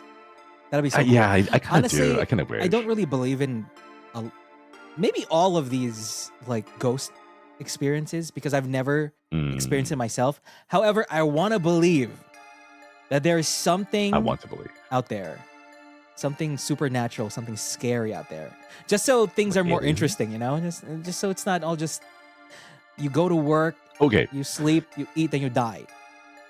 here's the thing. If like demons existed, like Mhm. I would sign up for the Demon Hunting Corporation. Like instantly, like give me a division in the government where I can sign up to fight demons. Like I want that. Yeah. I've seen enough anime to know that that's really cool. You know? That That's seems what I want. cool, right? You only live once, might as well slay some demons, slay some fallen angels. Exactly. or So something like that. I'm just kinda like if there were demons and things like that, like we would have found a way to monetize it. Capitalism would have found a way to make money from it. Like let's be real. Yeah, and we'll be able to find like reliable ways to kill them anyway, and basically becomes like pest control, but demons. No, we won't kill them. We'll tax them. Realistically, we'll You're just find a way You're to right. tax them. Capitalism. You exist, therefore you need to be taxed, and you can think more Exactly. than an animal, so therefore you can Yeah. get a job and pay for it. Oh no, not the job. Imagine them trying to dude, imagine how much worse the job market will be if you had to compete against all your peers and Demons? then also all the demons. I feel like the demons will get like the cool jobs, for example. I don't know. What's a cool job? Like a haunted I think house. they One of the actors in a haunted Oh, house. wait, like that'd that. be cute. Yeah. Or an I was actual thinking demon like in some a of the play. demons could use like Mm. their physical features to like do cool stuff. Like the demons with the wings, they Mhm. can go and be like power pole repair technicians. You know, You're right. You're because right. they can just go fly out there instead Yeah. of having to get the whole crane and like carry someone all the way to the top of the tower. Damn. Unfortunately, I guess for when I was talking about the acting industry, unfortunately for humans, you will never get a demon role in your life. No. Might as well remove that from your repertoire. If you're a demon voice actor, stuff like that, it's over. Hey, representation matters, right? Yeah, if yeah. you want to cast, you want to play a demon character, cast a demon actor. Yeah. Exactly. For the authenticity of it. They'll know how to be a demon. Exactly. Yeah. Yeah. Okay. So this story by Alex, it looks long, but I'm just going to summarize it. I just really like the imagery here, honestly.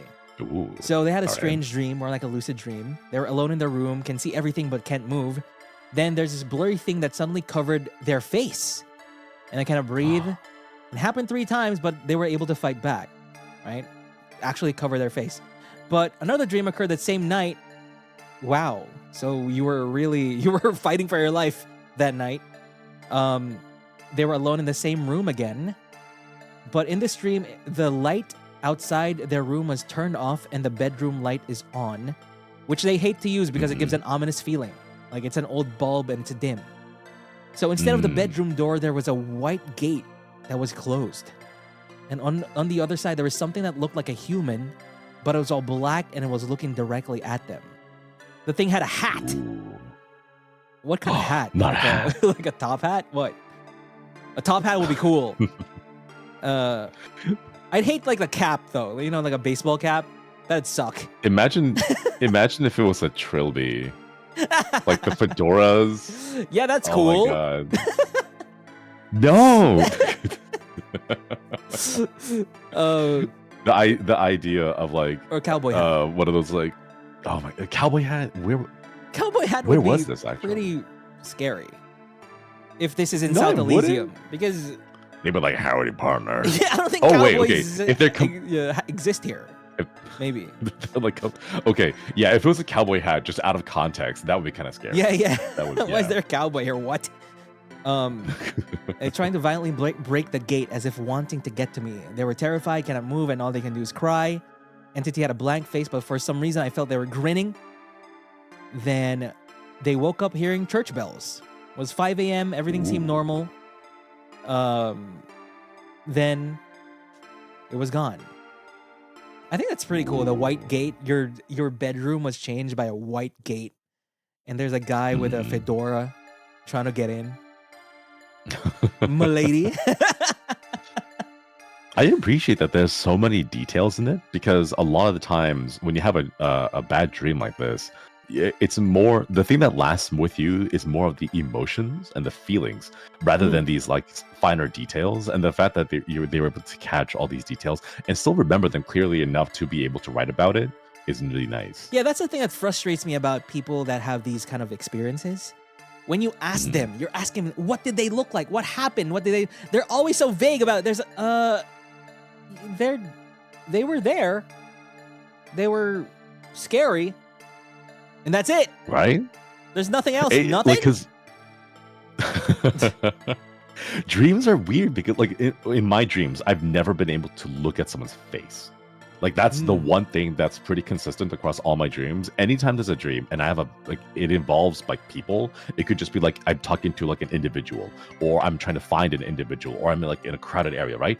Everyone's faces are blurry. They're like warped, kind of like the bubblehead nurse in Silent Hill, right? Like the faces are kind of just distorted. Like that's what all the faces look like to me. I can't tell, but because it's a dream, I can see someone and kind of like I know that they're mad at me.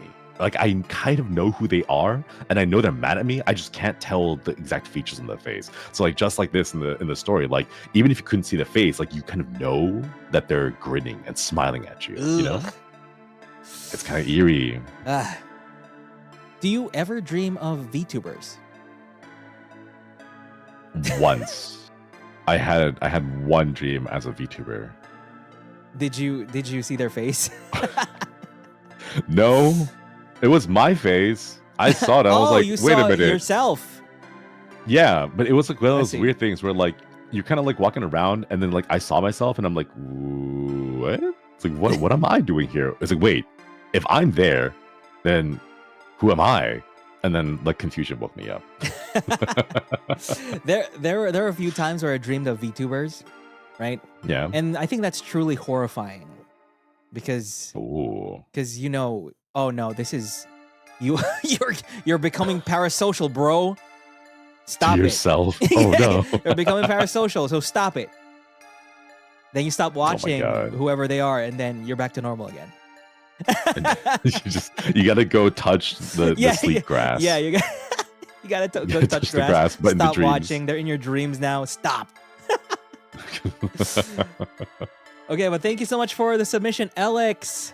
You got a few more stories here, actually. Let's see. Ooh. Let's see. There's this one. It looks really long, but we're gonna talk about the second one, the second story.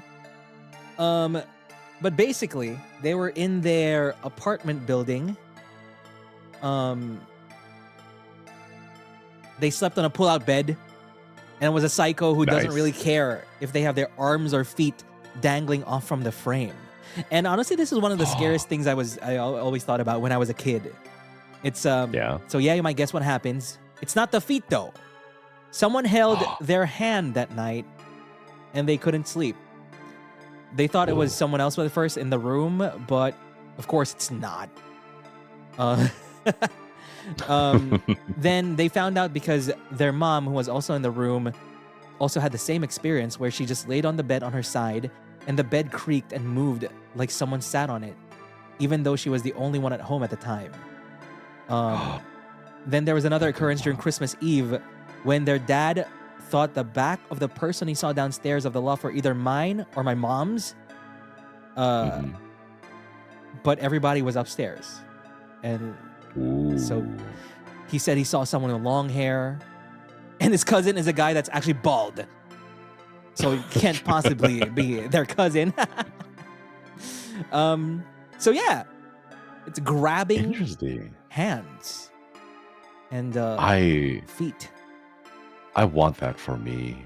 I want someone who will come over to my couch while I'm sleeping, just take a seat down next to me, and just hold my hand for a little bit. Like, God, I want that. Like, come on. I guess that makes sense. Would you turn that down? That's actually pretty nice if you think about it.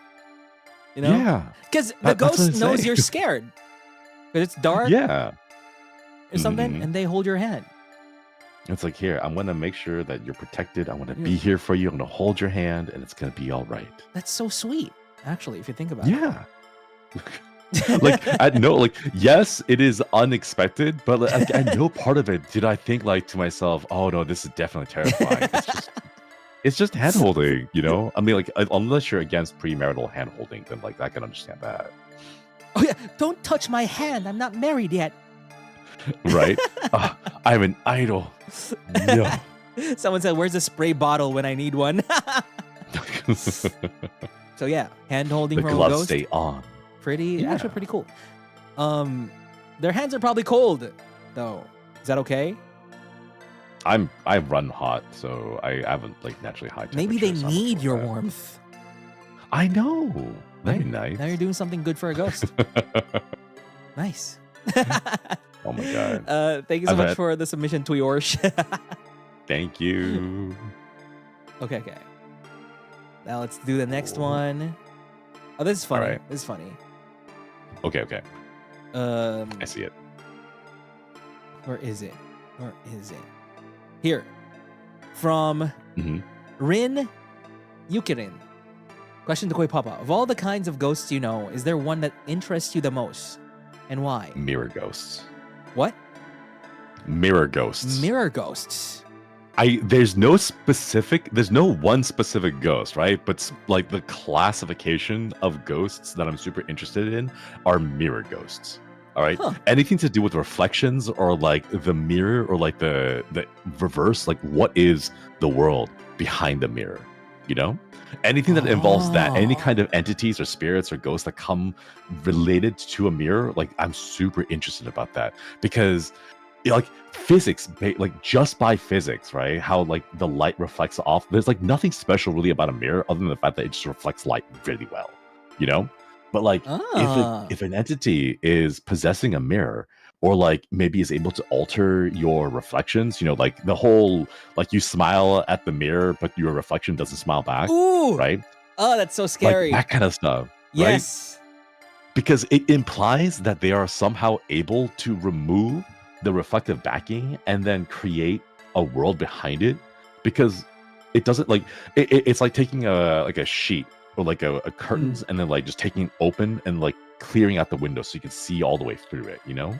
Because if you can see your reflection not smile back at you, right? That means the light is traveling through the mirror, not hitting the mirror and bouncing off. It's going through it, which implies There's another world. Yeah, behind that mirror. It becomes a portal to the mirror world, right?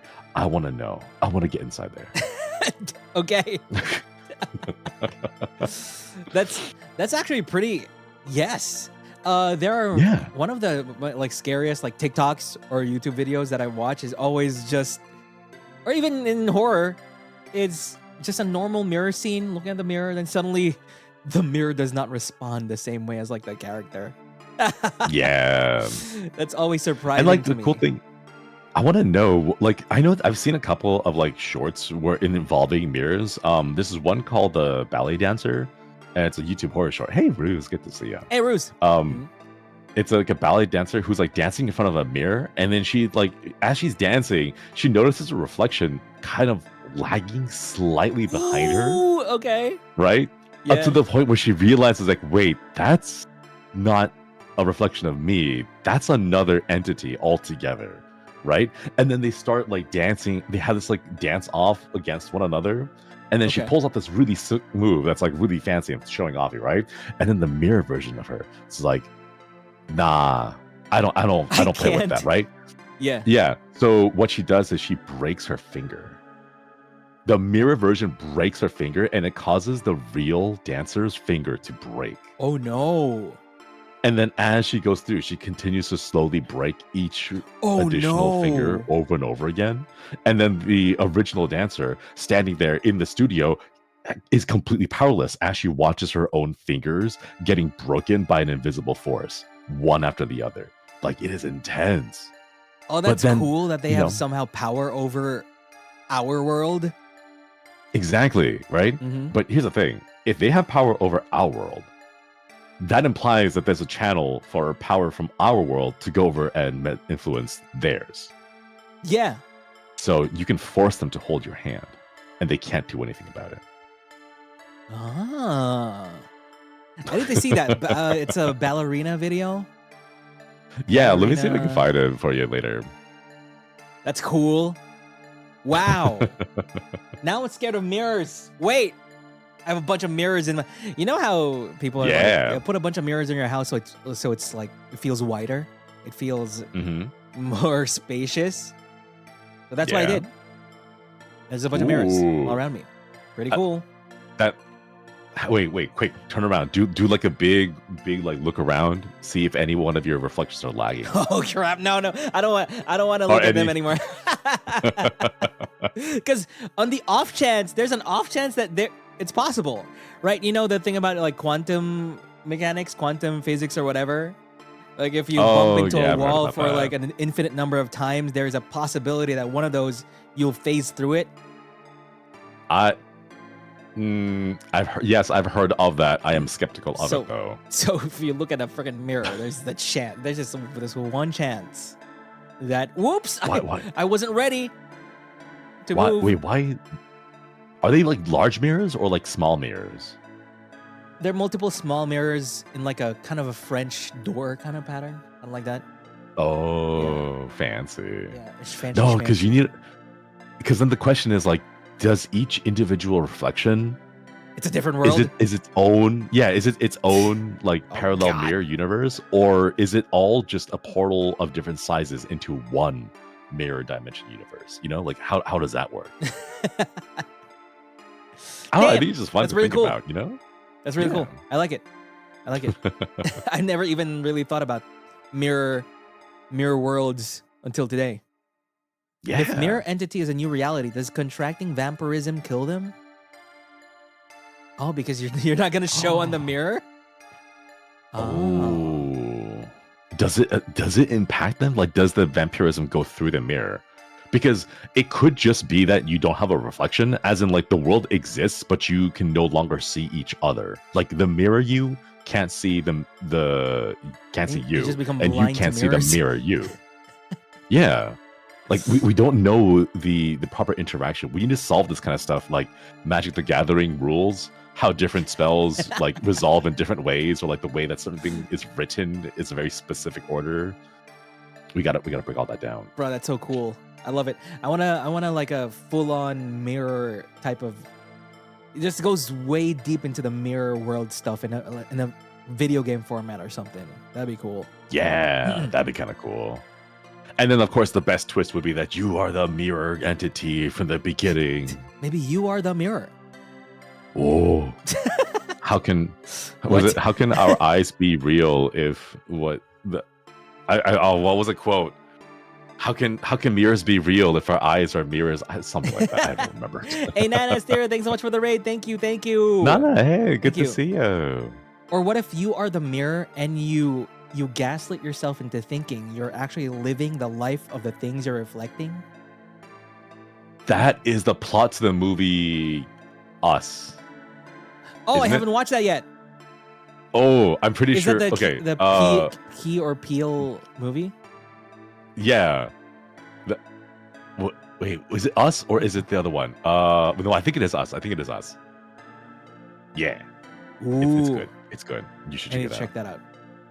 That's not the one with the freaking cereal girl who puts the cereal girl puts the milk before the cereal or something. I'm not sure actually. I don't remember that. Okay. Okay, but thank you so much for the question, Rin Yukirin. Thank you. We got a few more.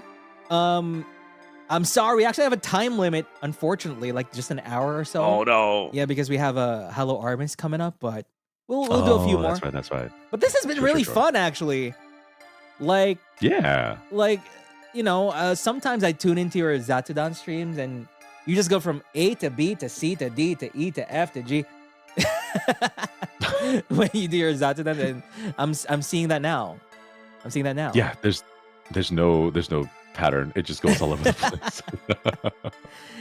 Here, on a lighter note, for Halloween, do you do anything as a kid when you were a kid or an adult? Every Halloween, do you drink something? I don't know. I don't celebrate Halloween at all.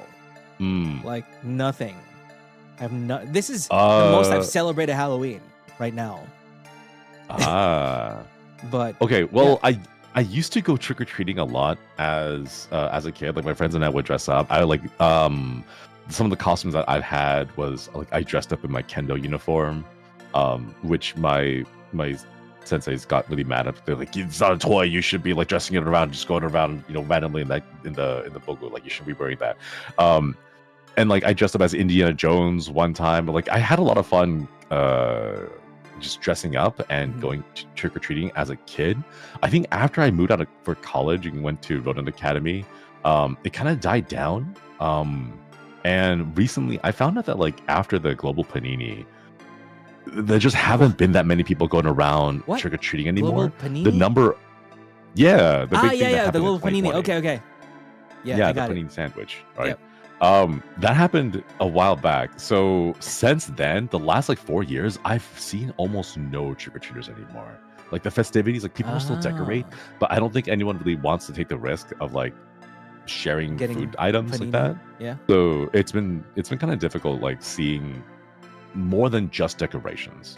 But as for myself, I will like get a nice cup of whiskey and then maybe put on a horror movie and watch it myself. Okay. Yeah, I've always. But yeah, that's what I go to now. I guess I've not really fantasized, but I guess that's a term. Fantasize about doing trick or treating, because I always see that in movies. That's the only place where I see that. And there was one time where I lived in a place where there were actually kids trick or treating, and because I don't celebrate Halloween, I wasn't really prepared. I had nothing. So all I got was, I was just annoyed.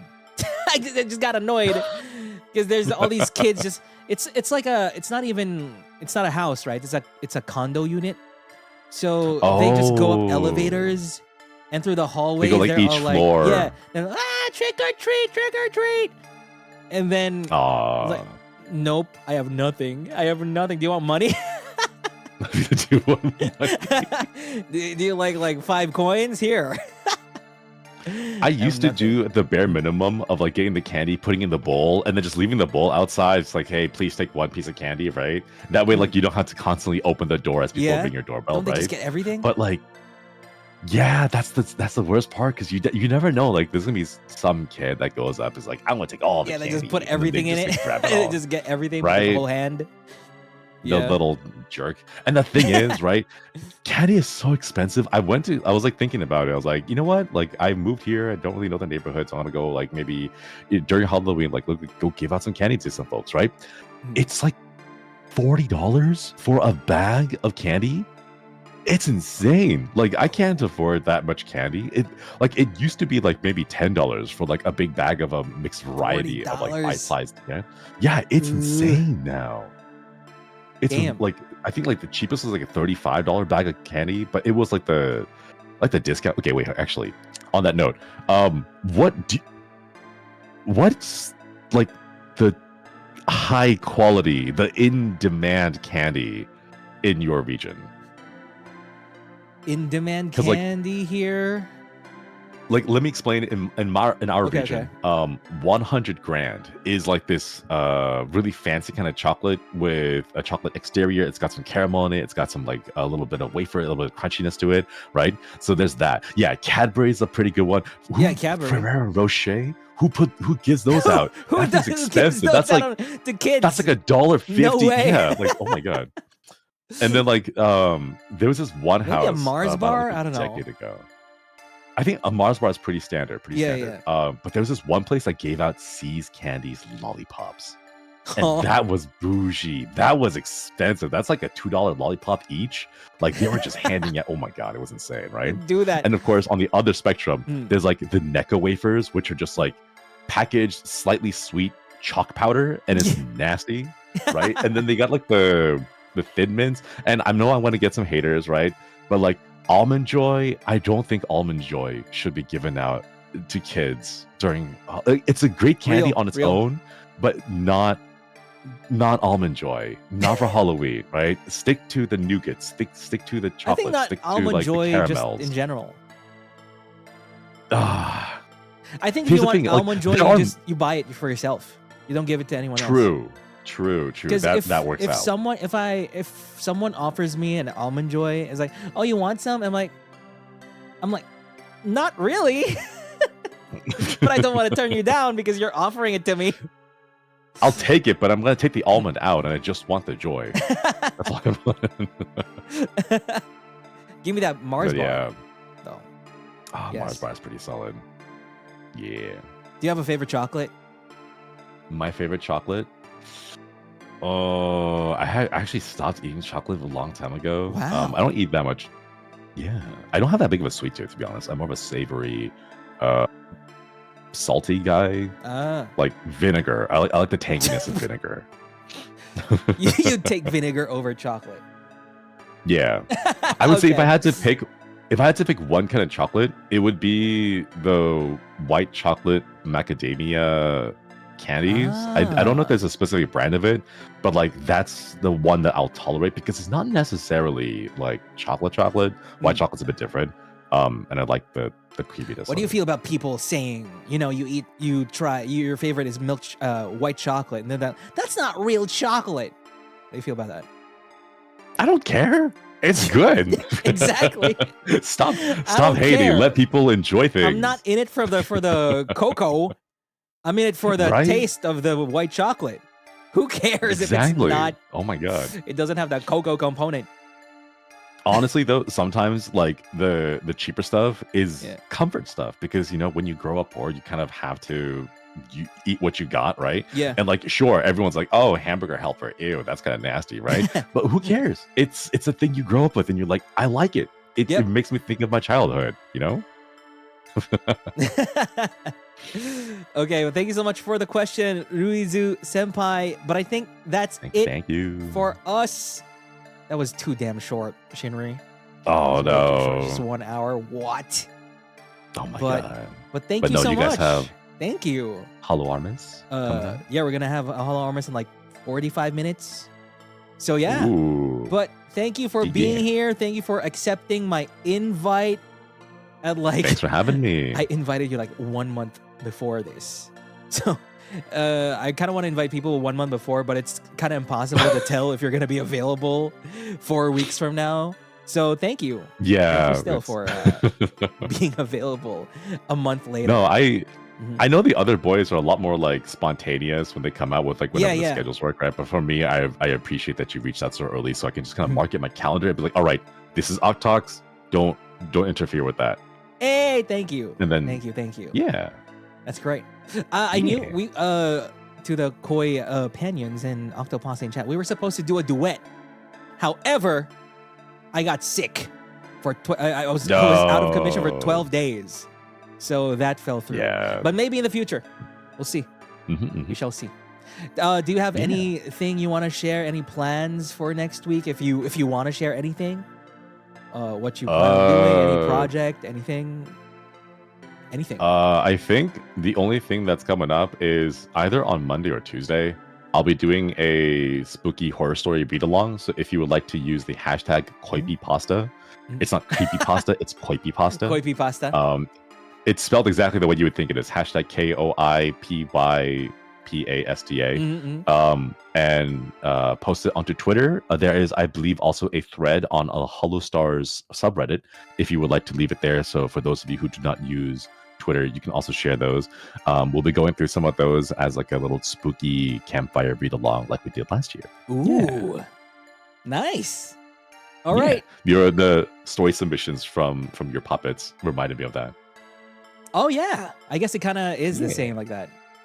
All right. Yeah. I guess it's okay that we just went through a few stories, so you can do more in yours. It's just a little taste test. Yeah. All right. But thank you so much, Shinri. Thank you. Thanks for having me. Thank you. And I'm gonna disconnect now. But thank you. I'll pop out of the room. Yeah. Okay. Thank you. Thank you. Bye-bye. Take care, everyone. Bye-bye. Yippee. He's still here. Thank you, Shinri. Thank you. And now we move to the next song. BRB, real quick. Next song is something that you definitely know if you have been watching HoloStars, for sure. That's one of the things I wanted to do. I wanted to sing, some songs that maybe the other boys have already sung, maybe have sung competently. But here we go. Let's see, where is it? Where's the scene? There's also kind of a sexy song-ish. Oh, two fishballs? No way, not the fishballs. Oh, two fishballs. Oh yeah, Shinri thought of a duo name, Infinity Fish. Infinity Fish. So here we go. Let's go. Next song. Infinity Fish. That's really, really clever. All right. Next. Let's get the lyrics up, actually. Here we go. This is the most difficult song on the set list. So, here we go. There's also a big lead up.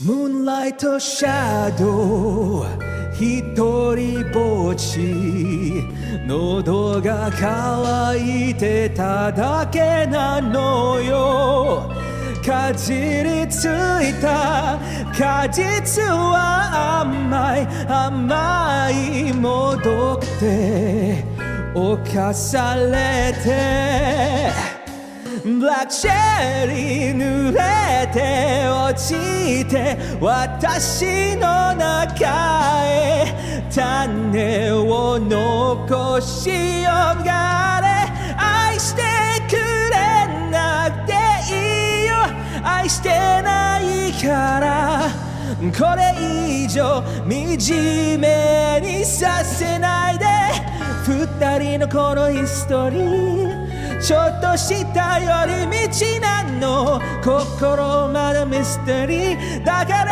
た夜の風け流れした涙Hey! Woo!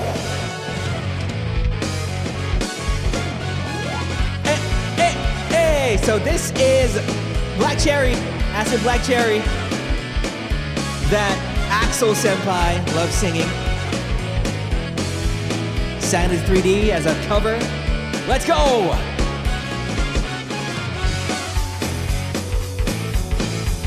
赤いフージュシャツの襟言葉を飲み込み口づけるインカとシャイン私じゃない香り知らない腰使いまだエクスタシーレプリカと祈れた羽を震わせながら透明なスキャンダル噛みしめた唇ストモーションざみ込まれ Don't stop kiss me 離れられない Don't stop kiss me でも許せない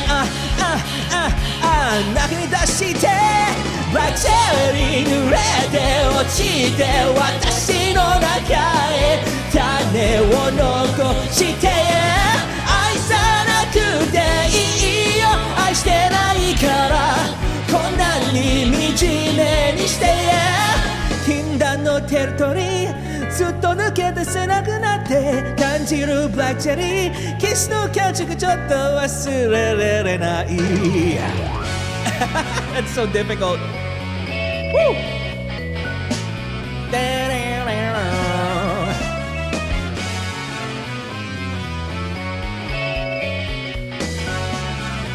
I don't even know what the song means. I just know it sounds great. I asked Axel, how do you sing this song? And he's like, just eat hot pot. Then you can sing it. Don't stop kiss me 離れられない Don't stop kiss me でも許さない中に出してブラックチェリー濡れて落ちて私の中へ種を残して愛さなくていいよ愛してないからこんなに惨めにしてブラックチェリーちょうだいブラックチェリーもっと本当はずっと愛していたのに短いヒストリーちょっとした寄り道なのこれでファイナリーけれどたまにこんな私のこと思い出して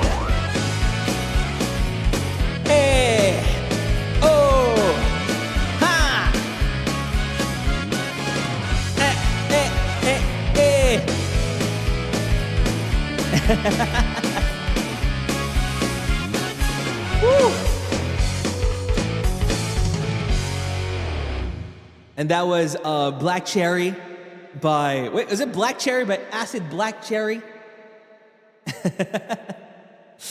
Thank you so much, everybody, for the supas and the memberships. Thank you. Let's go back to our scene here. We're going to speed run this last segment of the show. 1 second, let me BRB real quick. That's such a good song, though. Even if I don't know the meaning. We actually have 2 more songs. And these last two songs are freaking great, by the way. All right. Now we're back and we go to...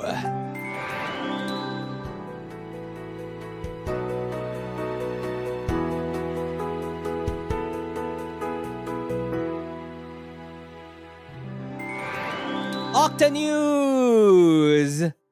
News. And now, I told you, we're just going to go through the things that happened to HoloStars during the week. I can't really talk about any other things for now because we're we're kind of speed running through it. So here it is. HoloMarches D&D just officially started. So one of the biggest things I think this month for all of us is that Ruze has finally started the HoloMarches D&D campaign. And it featured the other boys first. You know, Beryl, Gerard, Gibby, Hakka, and Flayon, right? And I'm going to be in session 2. And has Ruze revealed when session 2 is? I'm just going to let him reveal it whenever he wants to. But I already have a schedule, a rough schedule for HoloMarches. And I'm going to be in the next one. So I can't really talk too much about it because I tried to really just not watch it. So I don't really know what's happening because I'm a character in the story. So there's no reason for me to know what happened to the other characters. It's their job to tell me if they want to tell me, right? So if you guys want to watch session 1, that's what happened. HoloMarches D&D has officially started. Yippee! Then the next, there's actually a lot of news. There's actually a lot of new things that happened to HoloStars, both EN and JP this week. Now here, the next piece of news we have is Octavio Hakka cover release. We talked about it already. NeverFiction, originated by Kanaria and Suise, right? They just released. You know these guys. Currently 30K views. Happy about that. That's great. NeverFiction. It's super good. We also have a Zatsu, a post-cover release Zatsu for it. So if you want to check out, the raw vocals are there as well. And also the process of us making it is there as well. Go check that out. But if you want to see the link, it's here. That is the link for that. And our next piece of news, Hololive Super Expo 2025 has been revealed. It's gonna happen on March 8 to 9. March 8 to 9. And there's gonna be a lot of cool things happening. And the biggest reveal here was it's the arcade theme. So the arcade theme, hopefully that means there's a lot of things that you can participate in. Yeah, it's for March 8 to 9, 2025. And the great thing about that is it doesn't coincide with Ado's Ado's visit to South Elysium, which is May. So last year I did a karaoke. For this year, you'll just have to see. You'll just have to see what you have in store. There's definitely going to be merch for sure, right? Likely there's going to be merch. But for the other things, you'll just have to see. God, what I wish was here was like if there's a actual arcade. You know, like I told you, arcade actually for the Holo indie games. Oh, that'd be cool. Even if it's not like a straight up arcade cabinet, even if it's just a place to play these games with each other, idle showdown, like locally with each other. Oh, that'd be great. However, there is also the issue of would you rather play an arcade game in Holo Expo rather than go around and buy the merch and stuff? Maybe. But yeah, just look out for more news about that. And March 8 to 9, Holo Expo finally. You have months to prepare if you're gonna go. All right. Then for HoloStars-EN, there's more. In case you didn't know, right? The Memento HoloStars second collection has been released. You can buy that now, I think. You can check it out and get yours. Yes, you can buy that now. And this is the one that's the necklaces. Exactly. The themed necklaces for Tempest are all here. I honestly really think Flayon's one is really cool. It looks like a dog tag, right? It looks like a mecha pilot dog tag thing. It's so cool. Then of course you got the others. Altair's is fancy, of course. Not the uterus. No. Not the. No. That's Phantom. Okay, that's Phantom. It's not the uterus. No, no, no. It's Phantom. Also, Shinri's is gold colored. You're right. Is Shinri's the same price as all the other silver ones? If it is, maybe you need to get the gold one so that it appreciates in price in the future. You know? Maybe in 10 years, it's more expensive. You can sell it. Invest in your future. No, not the Phantom Uterus. No, no, no, no, no, no. It's just Phantom. Okay, so that is for HoloStars-EN. But there's also something for HoloStars JP. If you're a JP fan, there is a HoloStars 2024 Give a Gift Fair happening. Or well, technically this is like their winter give a gift kind of voice project thing. And bruh, look at, if you're in Japan, you can get so much cool stuff from here. Look at their outfits. Have you guys seen their outfits in this one? Why are they so hot? Why are they so hot? The one I really loved here was Ryo Senpai's. Ryo Senpai and Uyu Senpai's art. Holy, and friggin' Tema Senpai. Holy crap! Everybody actually. Why are they so cool looking? Their clothes are really... Oh, Uyu Senpai's down my screen. Bruh.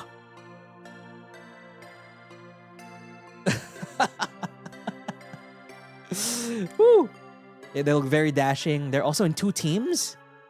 They're also in two teams. But for some reason, Uyu is on the other team, the right team. But his clothes are like a combination of both. That's great. How I wish that Mane-san would just give me one of these things for free. Please. Thank you. He's not like the others. They slayed so hard. So yeah, they have their winter thing. So go check that out if you're interested in that. And then, speaking of the senpais, there's also this. Rikka Senpai's 5th anniversary merch has just released. And you can check it out here. This is so cool too. The concept for his 5th anniversary merch is really nice. The infinite, what was that? This kind of techwear, white techwear looking outfit is so cool. It comes with the acrylic. It comes with the heart badge. Is that a heart badge? A t-shirt and the little plushie in the new in this cool outfit. Yeah, the invisible border outfit.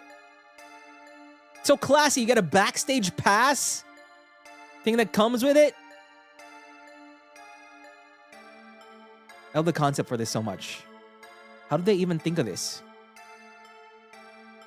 Why is he so beautiful? Why is he so beautiful?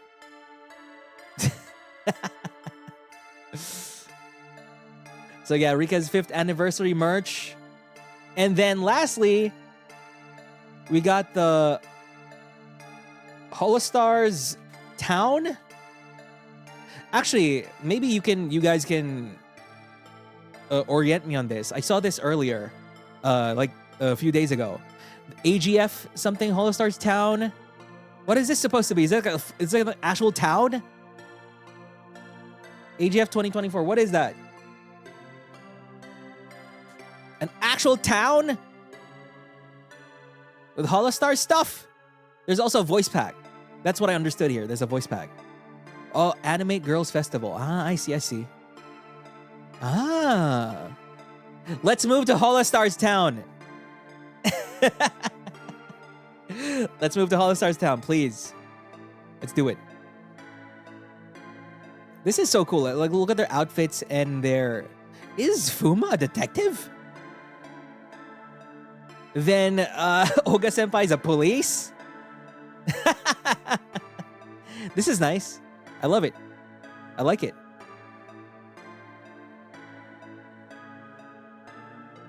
This is so cute. I'm looking at the trailer right now. Oh, Ryo-senpai. What is Ryo-senpai? He's so cute. Like a Pokemon trainer. So yeah. So that's that. There's also, yeah, HoloStars fragrances as well. I think was it part of the HoloStars town? But yeah, I was looking through their page. Unfortunately for me, it's hard to understand, even with the translate sometimes. But they have so many things this month that they announced. It's crazy. Ah, Zookeeper. I see. But yeah, that is it for the HoloStars news. I can't really go into gaming news. I do have some prepared, but we can't really go through them, unfortunately. But, you know, for next OcTalks Radio, we can still go through them. We can pace ourselves a little slower. But for now, let's go to the second to the last song, and then I can reveal next week's schedule and some of next month's plans. And then the last song. Shall we? Okay. BRB once again. I need to figure out a more streamlined setup for this instead of always going to BRB. Right? So this next song is gonna be freaking difficult. But you guys know this song. You guys know this song. You watch me. You know this song for sure. Right? Oh, I still have the thing. There we go. It starts with a la ta ta ta ta da. But so let's stop first. Why did it play? Yep, it's Hollow Hunger. La ta ta ta ta da. La ta ta ta ta da. 覚めない夢よ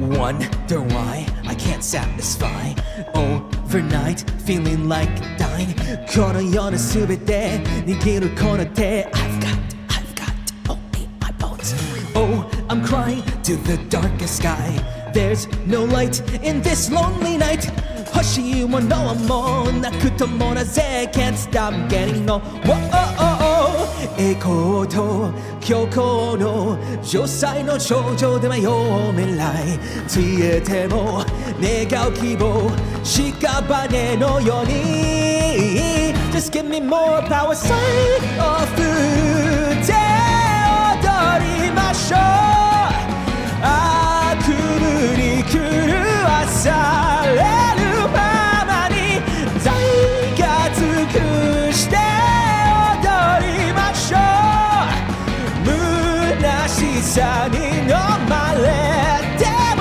パッパラリラリラタタタタラ覚めない夢よ Get away hurry hurry ラタタタタラ果てなき闇よ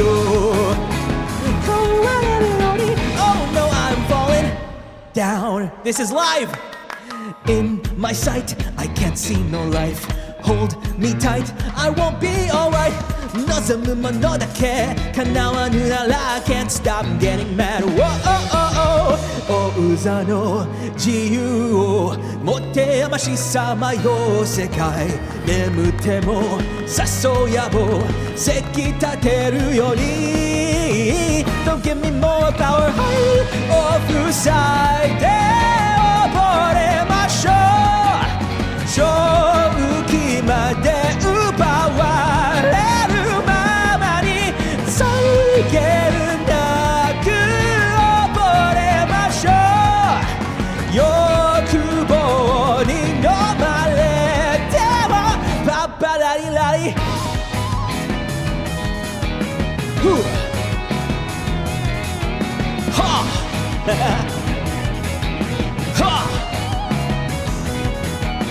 かすかな希望でさえもあの星のように遠く届かないと知りながら手を伸ばす Just give me more power いつまでも踊りましょう中つぼを追いかけて太陽振る手を取りましょう悪夢に狂わされるままに大活躍して踊りましょう虚しさに飲まれてもパッパラリラリラタタタタラ覚めない夢よ Get away hurry hurry ラタタタタラこの夏やみよ今日はれるように Oh no I'm falling down And that was Hollow Hunger, my original cover, main cover. That has 600,000 plus views. Thanks so much for watching it. All this time for the past year. Thank you. It's still so good. Even if it was my first cover, I love it so much. And finally, let's go to the last segment of OcTalks, which I'm gonna show my next schedule. My BRB, quick.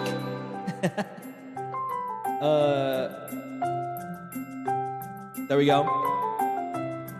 Stream Hollow Hunger. For good luck. You're right. Next week's schedule is here. There it is. So for next week, this is what we're gonna do. Now the next song is something I've never sang live. And it's probably the hardest song to sing live for me at the moment. I don't even know if I can do it, but we'll see. Okay. So next schedule for Monday, it's gonna be mouthwashing. I have no idea what this game is about. Really, I really do not know. Like legit. What's it about? I always just see people posting that it's really good and that's it. That's all I know. Mouthwashing. Then for Tuesday, of course, it's more Silent Hill 2. We're gonna keep continuing Silent Hill 2. Think you'll like it? Oh my god. Oh, the mouthwashing. Yeah, I see this game everywhere, but I've never seen actual footage of it. So yeah, Tuesday, Silent Hill 2. Then Wednesday, it's gonna be No, I'm Not Human. I see this everywhere too. So this is gonna be a legit Halloween extravaganza. Horror Halloween extravaganza. Then, on Thursday, it's gonna be Rivals of Ether 2. They gave us a key for the release, so I'm finally gonna be playing it. Some chill fighting game morning. Hopefully I can get some boys to play with me this time, Rivals of Ether 2. I wasn't able to join last time, so we're gonna play it. Hopefully, they're available. Then on Friday, it's gonna be nothing for Friday. Saturday is gonna be our Menshi, of course, just more hymn making. Now, Saturday morning, I'm not quite sure if there's something happening. We didn't really talk about an Armis collab Saturday morning, but we'll see. We'll see. And then on Sunday, it's gonna be... Oh, puppets. Let's play Super Mario Party Jamboree. T3 and up puppets. If you have the game, you can join the game. We're gonna be streaming this, of course, publicly, but the T3 and up puppets can join if they have. If only 2 puppets have T3 and up, then we can open it up to others. Okay. So yeah, we're gonna name the puppet of the week for Sunday via stars in Jamboree. Okay. All right. But for next month's thing, I just want to share some things that I want to hopefully do for the next month. I'm going to tease something. Next month, there is going to be a new cover. Again, around the end of the month, right? And it's going to be a duet. It's going to be a duet. Another duet. With whomst? Someone unexpected. It's going to be a new cover. Then There's also, of course, another guest for OcTalks that I'm still waiting for the reply for. If they say no, I can still get a bunch of other people. Right? And then, here's one thing for next month. It's our anniversary. And we've been working hard on a few things for anniversary. So, watch out for that. Watch out for that.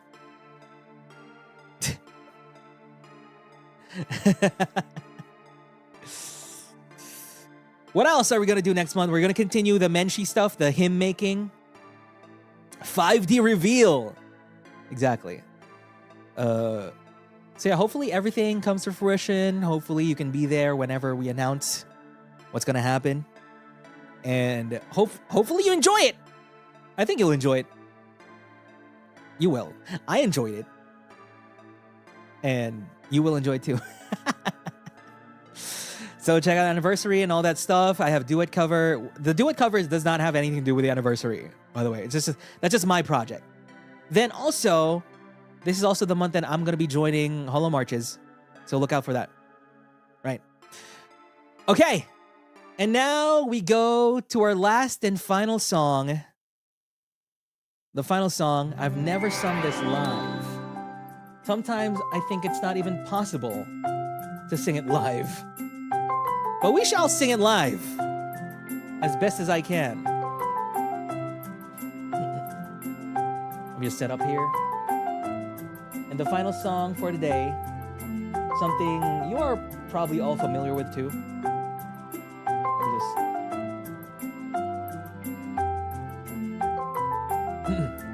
Okay.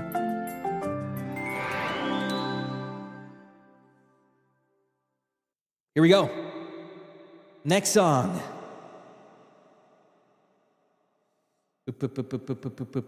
Crap, I'm kind of scared to do this one. The intro is very similar to the previous one. Let's do it.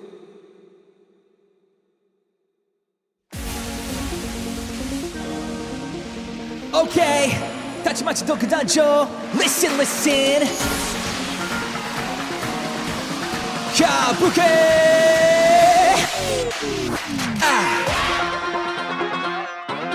Freak it raw. Yeah, showtime! Tepen no nari ora oide. Yoi wo complete ora hell, yeah. Dandan nori nori decho kantan, bra bra bra bra. Emoi wari nai, ain't nobody stop. Oh, zendo kennan kokka, attention sawan kokka. Ishi wa hito yo ichiku chiku, detarara no toban. Mogarando wa tom no totota. Eiryoran no ka odemo shito. Kakko tsuketeru tsumori wa no. Omateku ni afurechau hon. No tomao dan to dai no hui de hashage kare. Da-da-da-da-da, want it na, ready for my show banzai. Asubugi ni kotobuki, shout it out, na, ready for my show. Hanari kanjo nori asotobi, shout it out, kurechai no, ra-ta-ta-ta-ta, wa, mankai soi nikki tobi kiri, jump around, round. Look at me now. Before you put it on a hold in your hand, shinzo cry. Kekicho, tekisho, exotic facts. Any minute, money, more guy, jump over a guy, go get to them, bossy, tell us on a kimochi kai. Shakari kitchen, chow. Shabarabadabi, Kataru, Maiba, Yashinka, shit to Surya, just to Tabrakas, the Katanacha, Karamani, Tarumani, Taitoa. Shabarabadabi, Kataru, Maiba, Yashinka, shit to Surya, just to Tabrakas, the Katanacha, turn the butterfly. ご存知の通り、そう常識通り、ほだされても止まれない、yeah、外にとそうし、描いた daybreak I can't think you're not ready for my show 異例の危険と広いなきかきじゅま not ready for my show Chika. Now ready for my show banzai. Yes, so boogie kotobuki. Shout it out, shout it out. Now ready for my show kasai. Makiyokosu tame ni say. Isai gasai wasurete. Shout it out. Hey. Whoa. Migi ni idoru matomete. Omoi iki clap clap clap. Nani wa tomorare kosho are. Shout it out, bam. Wow, that was so difficult. But thank you so much, everybody. Thank you. Let me just see if I missed some super chats here and memberships. We got a bunch from Izukaze, Fastra, Pompey, Clark, Chili, meaning 4D, Skylar Koha, yes, Chance, Teleshina for the gifted, Library 6209, Ivy, Elf Lion, Fudan-kun, Dickon Balsong, Mihawk, Nico Nyako, Nyajime, Bubby, Grace, Mihawk, Violent Flames, Bubby Gator, Teleshina, Lizion, Ixanor, ending with a banger, Aya, Rumiroha. Thank you so much, everybody. And that is it for me. Let's go ahead and thank you so much for being here for the first ever OcTalks Radio. It's still being developed. I have a logo coming soon, and I need to also streamline everything. Where is the HoloMarches? There we go. We're gonna be raiding into HoloMarches, okay? Let's see each other in a few minutes for HoloMarches. See what's up with our costumes and everything. But thanks so much for watching, everybody. Let's see each other again until infinity. Goodbye. Just kidding, let me control you.